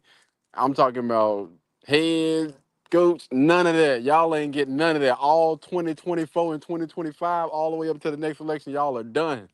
I was like, good grief. I was smiling. I ain't gonna lie. I was smiling like a more. I thought it was kind of fun. I was like, I know we get blamed for everything, but good grief. Like, dang. Oh Lord. Let's see. I don't oh my bad. Let me read this other. Oh, and Melanie also said, by the way, hi everyone. I'm listening, but I have to get my workout in before my husband gets off. Shout out to you, Melanie. Get it in. Get it in for all of us. I got a 5K that I'm getting ready for, so I'll be getting my workout in tomorrow. I'll be running the 5K tomorrow. Let's see. I don't agree. I like her entertainment. I love Megan. Like her. You say you liked her entertainment. She I, said pretty much Meg is in the broad scale. She's an entertainer. That's what she likes her for.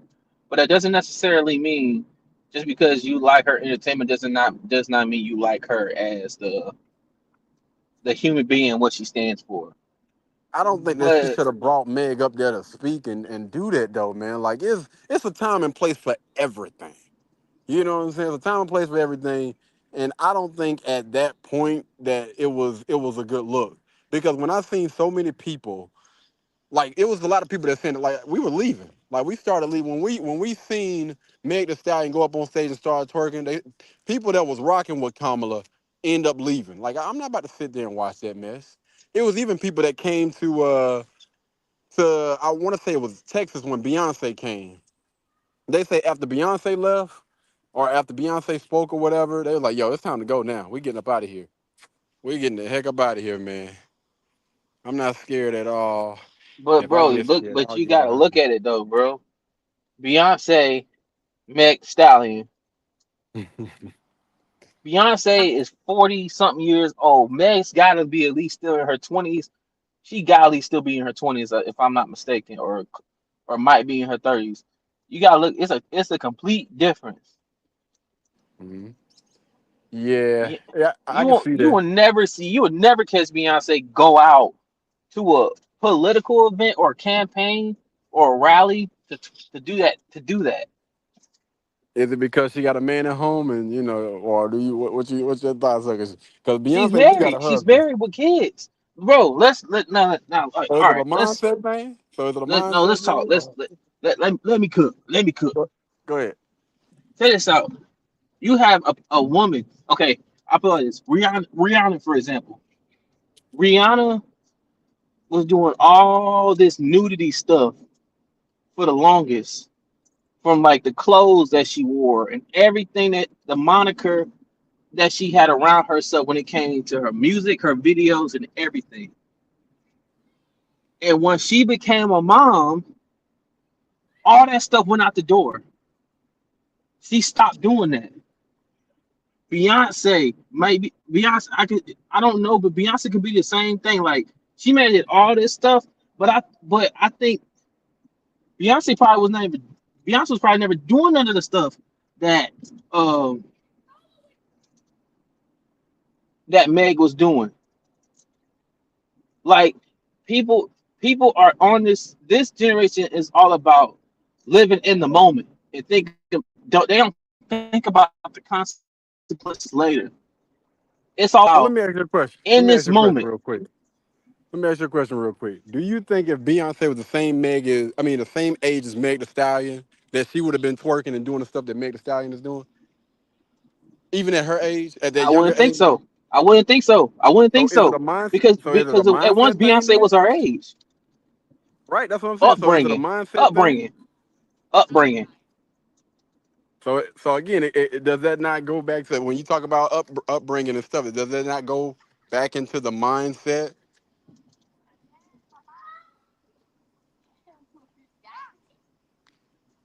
Okay, let's okay. I get what you're saying because I gotta look up and see how old she is. So break that down. So what is misogyny?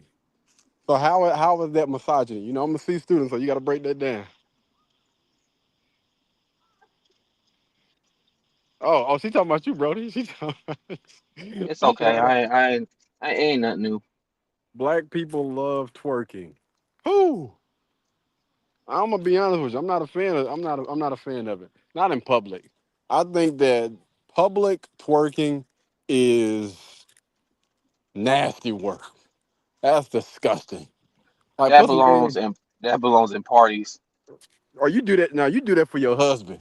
You shouldn't be twerking in front of any damn body but your husband or the person that you with. Why in the world are you twerking in a room full of people? Especially when you got people in there that's your damn grandma's age. What the hell? You shaking? Well, she's shaking a little stinking, man, fanning all that funk over here. Come on, man. Like what we doing? Them old people in there like, See, yo, look, sister, because what is going on? I want to say this because she said Beyonce definitely used to do vote or die. He needs to research. He sounds slow.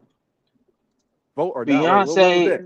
Beyonce is not Beyonce is not doing what Meg is doing now. Beyonce is not doing what Sexy Red is doing. She is not doing what Cardi B is doing. I'm curious. So are we?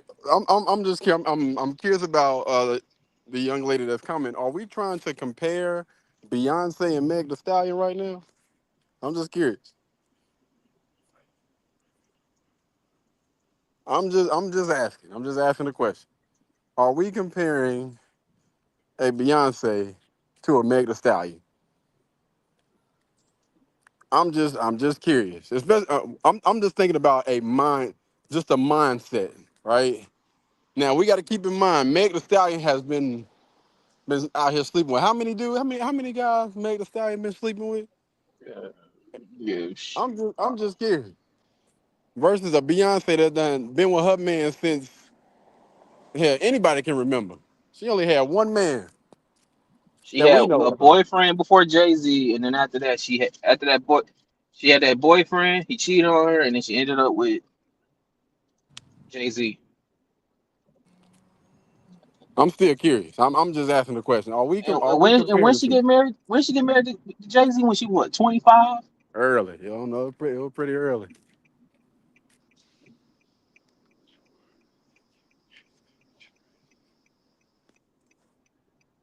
Twerking is a Working. cultural act, art, a cultural art. Well, I tell you what, don't do that in no damn any type of inauguration meeting or anything like that when you meeting with the political party. Again, No, there's a no, no, no, time and no, no, place no, for no, no, everything. bro. There's a time and All place for right. everything. If I ask this, It's if unacceptable. Shiesty was running for office, whether it's presidency in the House, the Senate, Congress, whatever the case may be, are you gonna want Meg Thee Stallion or Sexy Red to come to your campaign and twerk, where that could possibly cost you to lose voters, to lose people that you had once got on your side. To the individual, the young lady that's twerking, do they believe that people are gonna gain respect for you for doing it, or you think a lot of people gonna lose respect? And then she Because I said, mean, Beyonce, bro, come on, go ahead, bro. Because the, because the at the the end of the comment, day, let's keep it a band, right? She was in a race, a political race, and you're there to gain voters, right? Correct me if I'm wrong. If you're trying to gain votes, do you think that Meg The Stallion or any, I don't give a damn who it is, twerking on stage is going to get you votes? Or do you think that it's going to lose votes? I'm just curious. Just answer that question for me. I'm just asking. it's Because it's a race at the end of the day, right? And we're trying to gain as many votes as possible. And again, all these things she done, and if we look at all them doggone states last night, they turned red instead of blue. mm-hmm. What I'm saying is it's not public information. That's all I'm saying. Regardless of who Beyonce slept with, you ain't got 1,000 dudes coming forth talking about I slept with Meg, I bust her down. When we talk about the baby, when we talk about that little short Oompa Loompa that went to jail, when you talk about man, how many rappers have Meg The Stallion been with? She been with one rapper from what? Oh, she been. I think she dated Tory Lanez and Bro, another dude she after asks, Tory she Lanez. asks, she asks why. If we're not having fun, why not twerk? Are you there to have fun, or are you there to handle business? That's the issue. It's business. I'm here to get a vote. I'm not here to have fun. I'm trying That's to win an not. election. I'm trying to get into office. And if I'm trying to get into office, is twerking going to help or is it going to hurt? Am I trying to have fun or am I trying to win? If you're trying to Right have here. fun, then you did that. Go ahead and have fun. But you just lost. You can't appeal to younger voters by bringing on somebody to twerk. That's not Okay, professional. wait. Hold on, wait. If you're trying to appeal to younger voters, then you if you're trying to appeal to younger voters, then explain to me why all those states turned red then. Obviously, that didn't appeal to them. They found it distasteful because most of the posts that were put out on social media, most of the thumbnails and stuff that I seen, most of the people that were calling into those radio stations talking about Meg The Stallion twerking, that was from people that were younger than us, in their 20s. And they were talking about, yeah, I can't rock with that. I can't get with that. Again, you're here for business. There is a time and a place for everything. And if you don't have people in your campaign that's gonna hold you accountable and help you to understand, like when we're conducting business, like let's handle business. We're in a race, we're trying to win. And in order for us to win and get the votes, we gotta make sure that we're not out here just having fun. Yep. And you got and then and it's spicy. So not it's not even you like use political. If you're going to get a job interview at a desk job, you gonna twerk. You're gonna twerk. Right. What are you gonna wear to the interview? That's a good analogy. Are you gonna dress like you going to the club like you about to have fun? Or are you gonna dress like you got some sense and some business attire, looking nice and professional to get that job? Again, Exactly. You're not gonna. if you're going to have fun, it's a difference. If I'm going to have You, fun, then yeah, I'm gonna rock out. How I'm gonna rock out. I'm gonna do whatever it is I want to do. exactly. You're not gonna put. You're not gonna sit there and put on your resume. Oh, what's your qualifications? What are you good at? Twerking. so, They move. so you saying, that the entire world is misogynistic? That's what you're saying? You're saying that the entire world Because of voted misogyny. against her because they misogynist. That's interesting. That's interesting. That's that girl showing out. That's crazy. Yo, that's everybody misogynistic. Let me tell you something. If they go against, if people don't like twerking, if people don't like us, putting these celebrities and stuff out here or whatnot, then they got to be misogynistic. They got to be. That's the only explanation for this. That's the only explanation. So you're telling me there is no way in the world that people just look at that stuff and be like, you know what?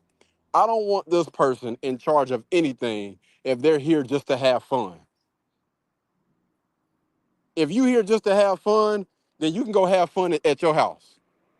But if we are trying to put a leader into office, if you're looking for us to vote based on leadership, then I don't want that person that just want to have fun. They just want to chill with their celebrities, their celebrity friends and whatnot. Like, come on.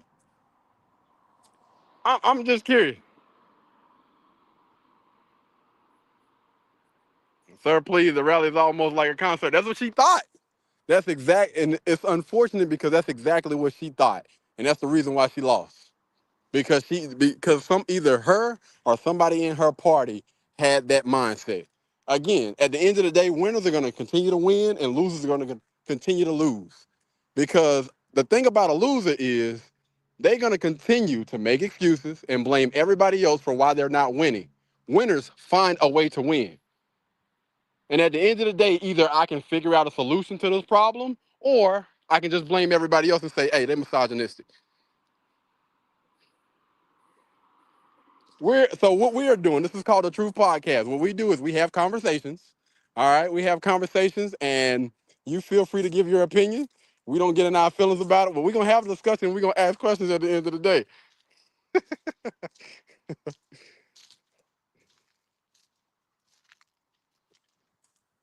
I wouldn't say that I was playing anything because at the end of the day, I'm going to always be on the fence. So I'm always looking to ask questions. I'm always looking, not necessarily to disagree, but I'm always looking to ask questions, maybe to be able to get some insight from whoever comes on to this platform, whoever I have, a conversation with or anything like that. The only thing that I ask is, whenever you say something, just be able to back that thing up with some data, some facts, some statistics where we can go and we can look at it, we can check it out for ourselves. That's all I'm saying. Y'all were shook at the thought of a woman running the country. I don't think so. I don't think a lot of people was tripping. And that's the reason why the entire world turned red. People weren't shook. People weren't scared, even though they try to put this out there. This is going to be the biggest turnout of the century. There's never been, women that have voted in mass. When it comes to this election, this is going to break records and everything like that. Like, at the end of the day, fam, winners are going to win. At the end of the day, winners are gonna win and losers are gonna lose. Because it was a young lady I seen on the Poor Man's Podcast. Y'all go check that out. One of the last videos that he dropped. It was an older lady that was in there, and she was going in there to get some wine, right? She was going in there to get some wine, and she walked past a guy, and the guy asked her, "Oh, okay, what's up? What's up with the wine? Why are you getting some wine?" She was like, "Because I'm about to celebrate Madam Harris being our next president." And so the guy smirked. That lets you know right now. What does that tell you? Somebody getting a little bit too cocky, a little bit too big for their britches. And so she was curious, like what you smirking for? And the guy basically like, so you think or you believe that Harris is gonna win? And so she gave her little spiel on, how this is gonna be the biggest election, the biggest turnout. Women from everywhere are voting for Harris, this, that, and the third, or whatever. And fast forward to the next day, won by a landslide. Wasn't even close. It was sad. Honestly, when I went to bed, I was honestly, I'm not gonna say I was disappointed, but it was hard to watch because I'm just like, yo, she tried to, she came through, she tried to do whatever it is that she done, but she got stoned. You only need 270 votes to win. That man had damn near 300. I mean, like he damn near had 200 before I went to sleep, and she ain't even passed 100. I was like, yo, I'm not gonna lie, I felt sorry for her. I felt sorry for her. All that money y'all done raised, all that money y'all done put into the campaign, just to get. I'm talking about they literally wiped the floor. This was a sweep. For those of you that don't know, what a sweep is, that means you ain't even get no damn points on the board. It was that bad. Like that, I could have did better just sitting in my damn house chilling. I done did all this stuff and still took an L. bro. Let me tell you this though. What's funny what that you mentioned that because I wasn't even addressing the other comments, bro, because I was just zoned out. What was crazy is like somebody showed online.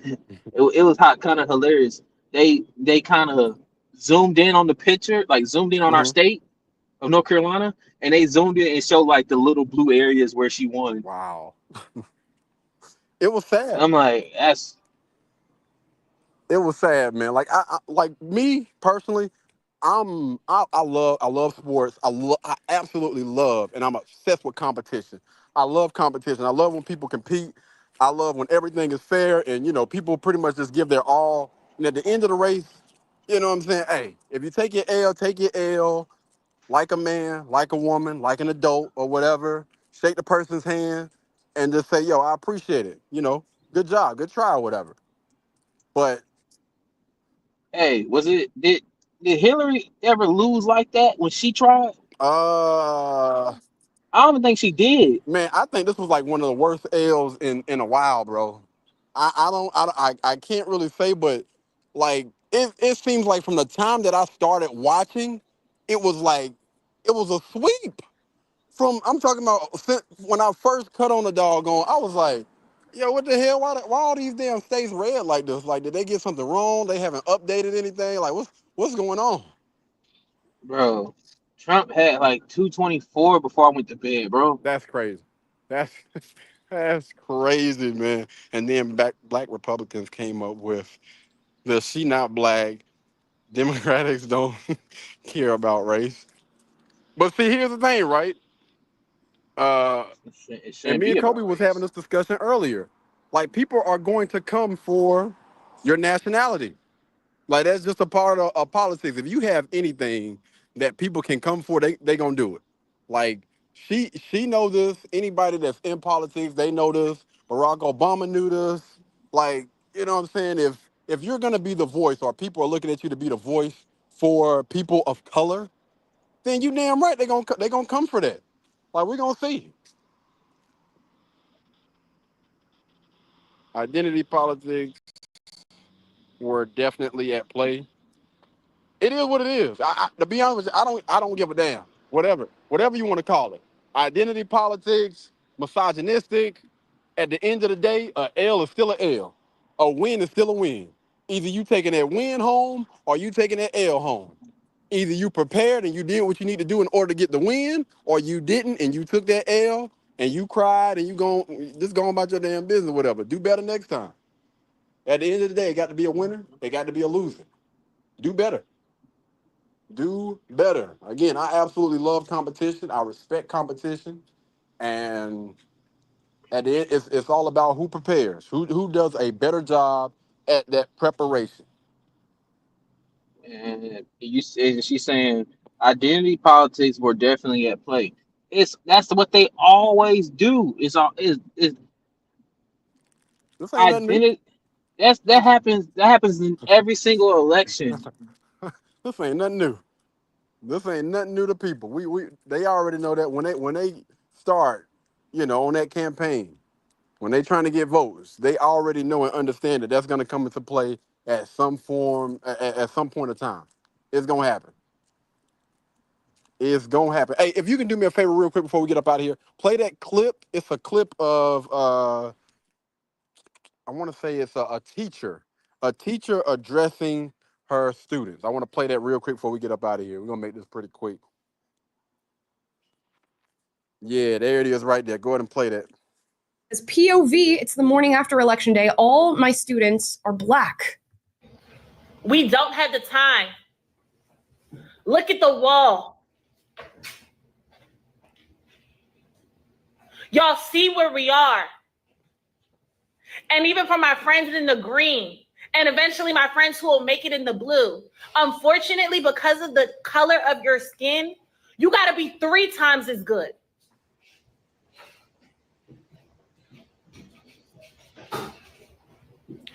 We don't have time for this anymore.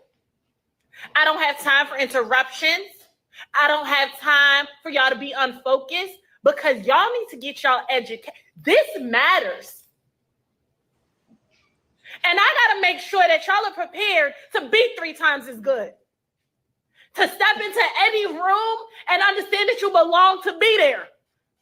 It's serious. Wearing skin like ours. Okay. You can pause. Or take it off. So I'm gonna tell you what my issue with this is, right? This is why everybody shouldn't be teachers. You sitting there getting emotional in the front of my damn son or my daughter is an issue, fam. Like, there are certain things that you want to teach while you're at school, right? I understand you got, teach them math, teach them how to read, teach them science, teach them those things. What I don't want anybody showing is somebody that's getting worked up, that's getting emotional over something like this. And if you're gonna be in charge of anybody, then you need to be leading by example. Hopefully, as a teacher, you're leading by example. Is this the best representation? Is this how you want to show, your son, your daughter? This is how you're supposed to act when you win or when you lose? Like, no, man, control yourself. You done scared the hell out of these. And these are not no damn teenagers. These are little kids. Like, ma'am, who do you think you're speaking to right now? You speaking to somebody's baby right now, somebody that got an innocent brain. You just scared the hell out of them. They probably don't even know what the hell you talking about. Listen, I understand that, some people feel like we got to work 2 times, 3 times as hard or whatever, but you put that into the work, the passion and everything. You don't have to sit here, go live on TikTok, because come on. If you look at her dog on social media platform or whatever, she is known for going live and stuff and putting that stuff on. Hey, listen, if you're going to tell the kids, try to encourage them to do something, do this off camera. Don't be doing it for clicks and views and likes and stuff like that, because she kept looking down at the camera. Well, listen, I know what you're doing. I see what you're doing. Like, man, listen, leave these type of things at home. When you come to those type of environments, this is a professional environment. Those things, politics and stuff like that, is that in the curriculum? Let me know. If that's not in the curriculum, ma'am, I would prefer for you to talk about those things at home. When they send that little that little thing home where it highlights what your kids is going to be learning, what your kids are going to be talking about, what they're going to be teaching your children. Nothing in there says anything about no damn politics, about how you feel, about your damn emotions. You're telling me what that child is going to learn throughout the school year, so stick to that. Anything extra, again, man, keep that at your house, man. Keep that at home. Come on now. I agree with you, bro, 100%, because that because like I said, I didn't know the age and the grade level of the class, and first of all, no shape or form should you have your phone out to record this when you're supposed to be teaching. That facts. So first of all, your phone's out while you're teaching, or even trying to regulate your classroom. And maybe you got it from teachers that are out there that are, publicizing what they do in the classroom, showing how the fun stuff goes on in the classroom. And that's so fine and dandy because, people like to do that. But don't do that while you're teaching, especially if they're young. Kids are young. Mm-hmm. Kids' behavior changes over time with repetition. Constant repetition and laying down the law how it's going to be in your classroom at all costs. And things change throughout time when it comes to age groups. Bro, to be honest with you, if I was that age, I'll look at her crazy. Absolutely. If you are in middle school, you will have some type of understanding, but you be like, what's she talking about? Right. What do they got to do with damn adding and subtracting? Yeah. But if you're in high school, that's different. That's kind of different. Like if you're in high school, that's honestly, bro, that's something that you would say to like a high school student, saying like, hey, y'all gotta I want y'all to do better. If she was saying that to high school students, I wouldn't even care, because high school students that live in a world of where I'm a kid, I'm a kid, I'm a kid, and once you leave high school, you ain't no kid no more. You out in the real world. That's something different. But still, you don't have to put it on social media. Do that off camera, because what people gonna think of this is, oh, she just want to get some clicks, she just want to get some views, she just want to get some likes. It's not important. It's not important. So I'm with you, bro. Like that, it social media, man. I'm trying to tell you, social media gonna ruin stuff for certain people. I'm surprised her own job don't didn't go up to her and say, "Hey, why did you post that?" Mm-hmm. Because if you want to be frank, any job that you go to that's working for like the school system, a bank, something like that, that's serious, they look into your stuff. They they look into your social media. They Mm-hmm. look into everything. So I'm just surprised that no parent has came. Maybe it's happened. I'm surprised no parent has even addressed like, hey, we have such and such that is my son or daughter's teacher. She's publicizing this on social media. Do you have any knowledge of that? Mm. And I'm gonna tell you what's crazy about these influencers that move like this. When I tell y'all know I've been on in the content creator space for a while. I have literally seen a lot of people lose their jobs because they go onto social media and post stuff like this. Literally, men and women. It's not just women. It's men and women. Thank you, Melanie. You're not supposed to basically be talking about religion or politics in school. That voids that goes against your contract. You're not supposed to bring those things up. It literally goes against your contract. It ain't got nothing to do with homeschooling. Like they tell you that, hey, before you sign this contract, we don't want to hear nothing about no doggone religion, because they done took the Bibles and they took religion, everything out of, and no politics. It's a Mm, million other things that you do not discuss. Again, those things are supposed to stay at home, in the house. man, that stuff's not talked about unless it's in history. Facts. Cause Yeah, like, come on now, yeah, come you don't on talk now. about stuff like that because you got to understand this. You got some people that may have voted for Trump. You got some people that may have voted for Harris. Different households inside of that classroom. You start to bring that stuff up, and you get somebody that's a Trump supporter, even though they might be black. That's a Trump supporter that see that clip. Oh, it's over for you, baby girl.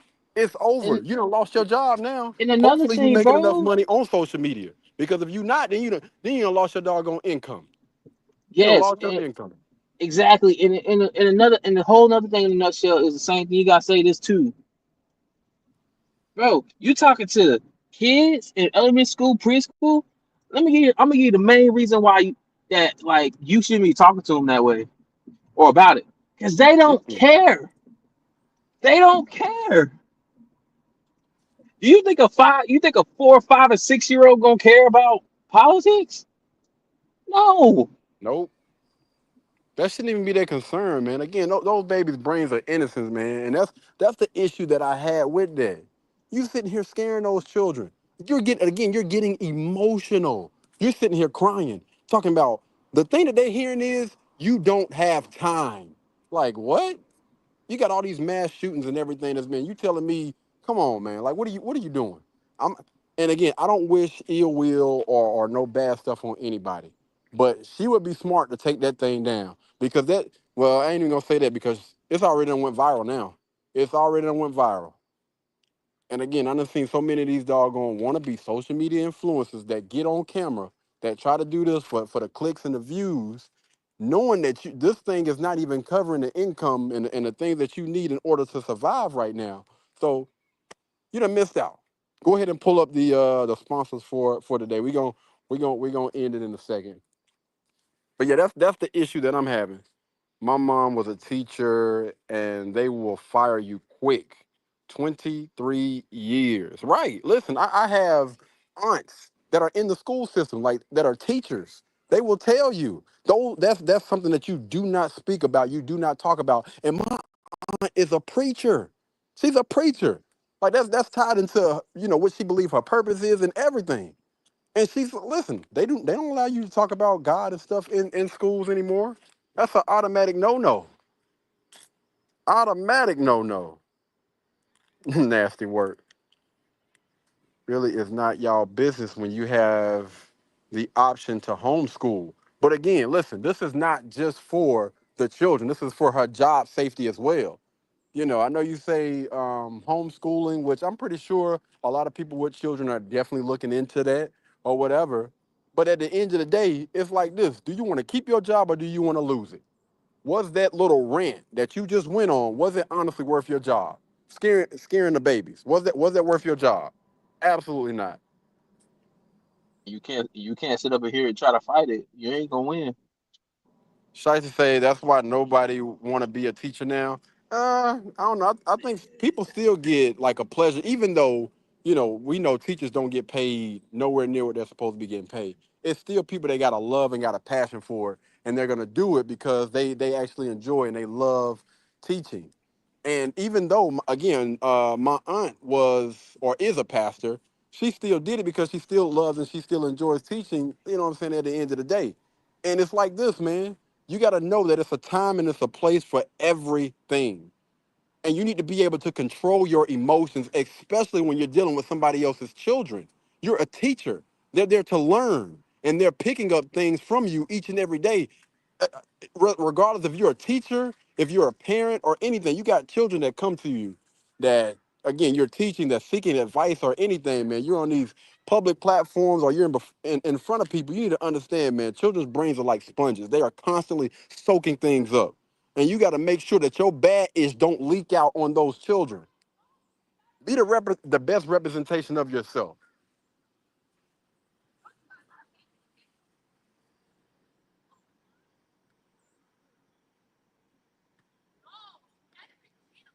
Anybody got anything else they want to add before we get up out of here?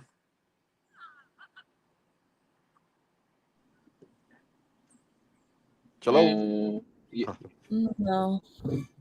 I think it's just, bro. I think this is it's ridiculous, man. People, you you learn you when you go into certain jobs, you have a contract that you have to go by. Mm-hmm. And if you breach, it calls for automatic termination. You gotta know where to do things and where not to do things. And in the professional workspace, it's not even called for. And especially if she was talking politics with a bunch of like little kids like that, you don't, like you said, politics and religion is one of the main things they forbidden in the schools. And in some cases, when you get later on with other grade levels, you have kids that sit up and ask about stuff like that, saying like, "Hey, who did you pick to win the election? Does it Crazy. really matter?" Crazy work, boy. Let's say facts. Hold on, wait. You don't get tired of doing what you love. Exactly. Yeah. You said people are tired of y'all's kids. You don't get tired of what you're doing when you love what you're doing. Right. When you find out what your purpose is in life, you don't get tired. Like a lot of people are like, yo, bro, I know you burnt out for running all those channels and posting those videos. Like, no, this is something that I absolutely love and I enjoy doing. I enjoy doing the shooting, the editing, like the during process, the app. Like I enjoy all of that. And I think that the issue is a lot of people are trying to do things that it might be a quick paycheck or it might just be something that they just doing. But thank God, some of the teachers that I had, they had a purpose. They felt like that was their purpose, to teach. They enjoyed waking up each and every morning and correcting and teaching. And if you don't have a passion for it, you shouldn't be doing it anyhow. Yep. Speak on it, bro. Speak on it. I got to give it to Melanie, man. I got to give it to Melanie. She said, when you find your purpose, you don't work and you don't get tired of it. Come on, Melanie. Teach them something, man. Teach them something. Teach these little young bucks something, man. Good. Google it. Wait, Anybody? she said okay. I think having a purpose and loving something is it's like it's kind of different for me. Like you said, if you love something, you will continue to do it, don't no matter how hard it is, because you have teachers out here that, like you said, don't get paid enough to do what they do. Nope. And they deal with other people's kids, with their dealing with their problems, having to teach. Let's go professional. Teach, grade papers, have meetings, eventually having parent-teacher conference with these parents, talking about what their kids doing great, what their kids not doing great, has to deal with attitudes, emotions, having to deal with fights if that ensues in a classroom where now teachers can't even break up a fight because teachers don't want to get hurt, because sometimes teachers end up catching wind of trying to break up a fight and things like that. So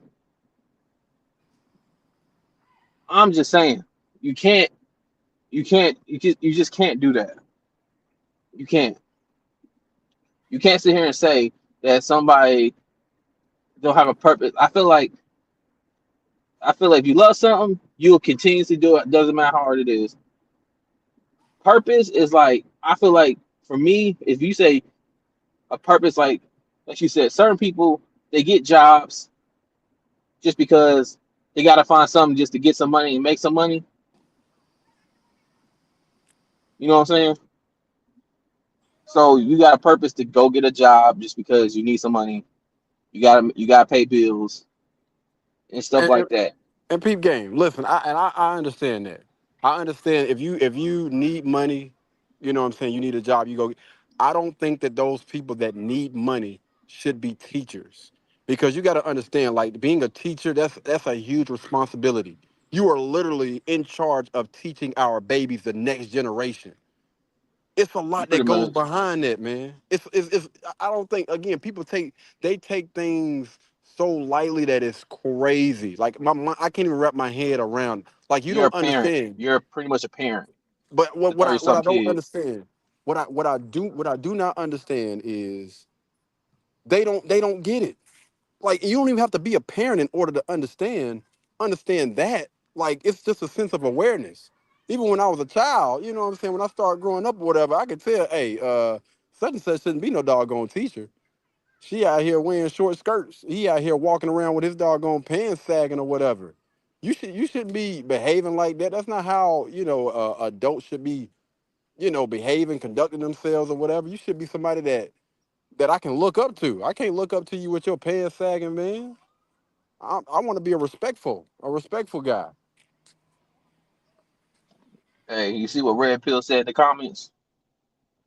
He said Uh, a married woman to be a city girl. a married woman, be a city girl. I know a 304 when I see one. Oh, You know who that sounds like to me? listen to Mel, not that other one. Who that sound like? When he said a married woman to be a city girl, who did that sound like? I don't know. I have no Think a idea. celebrity. I only got to wrap it up real quick. This phone about to go dead. Who is it? Tia Moore. Oh yeah, facts. But I tell you what, man, thank you guys so much for tuning in, man. Shiesty, appreciate you. Melanie, the ultimate red pill. Shout out to everybody that came through, dropped the comments today, man. We appreciate y'all. Y'all keep rocking with us. We'll see you guys in the next one. Y'all be blessed. Y'all be beautiful. And also, I think next week might be a shorter podcast because I'm gonna be preparing for my 5K. All right, so It may be a shorter podcast next week. My 5K is next Saturday. All right. Y'all be blessed. Y'all be beautiful. We'll catch you guys in the next. Peace. Peace. A huge shout out to Magic Mind for sponsoring today's podcast.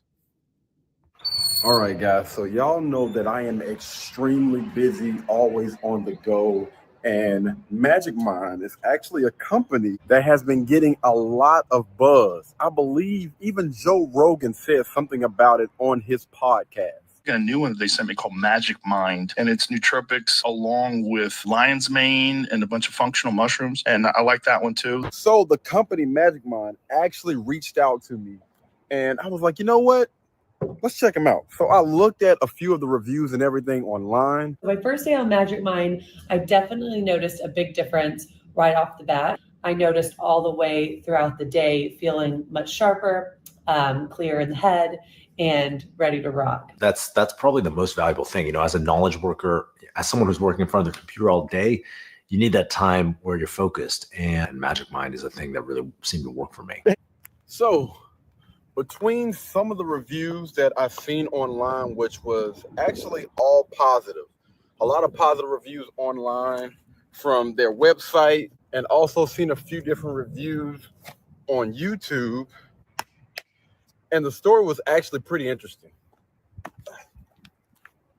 So about a decade ago, James was on a stretcher because James was running a company. So, you know, with that, a lot of stress, he was drinking a lot of caffeine, and turns out his heart had been beating at 175 beats for the last 3 weeks.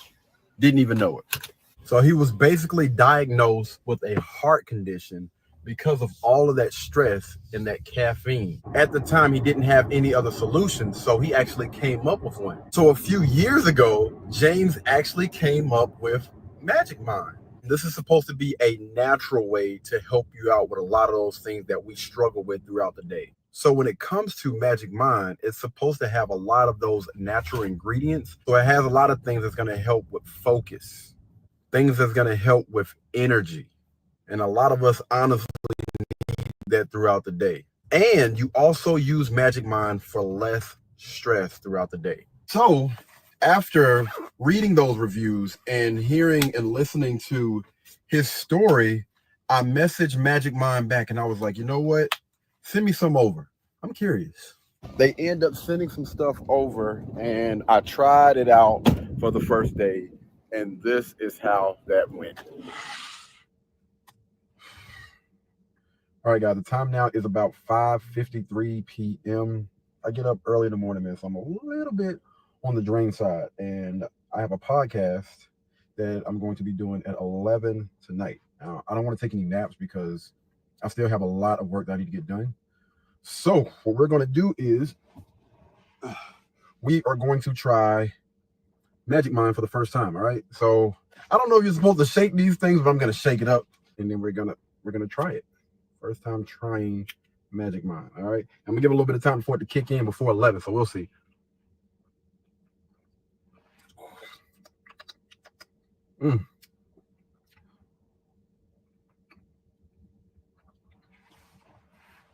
Whoo, whoo. Man, that's a strong taste. Good grief. Whoa.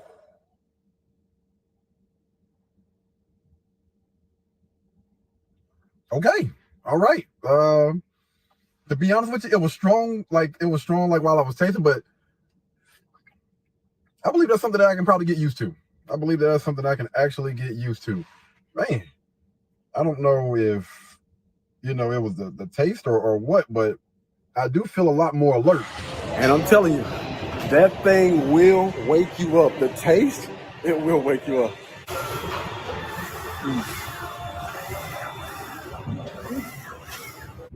So for you to see all of the real benefits and stuff from Magic Mind, they recommend that you use it at least for 5 days before you really get a feel for how well that thing works. I haven't made it to that point just yet. I'm only a day in, but I will give you guys an update a little bit later on to let you know how this journey has been for me. But there will be a link down in the description below for you guys to go and check out Magic Mind. Once you guys do order, y'all please tap in, comment down, and let us know how Magic Mind worked for you. All right. Until the next time, man. Y'all be blessed. Y'all be beautiful, and I'll catch you guys in the next one. Peace. Blueberry, Burberry, button-up. Tan skin, mixed race, buttercup. Canada weather, got a bundle up. I'm tryna work, she hit my phone, she wanna. Whoa.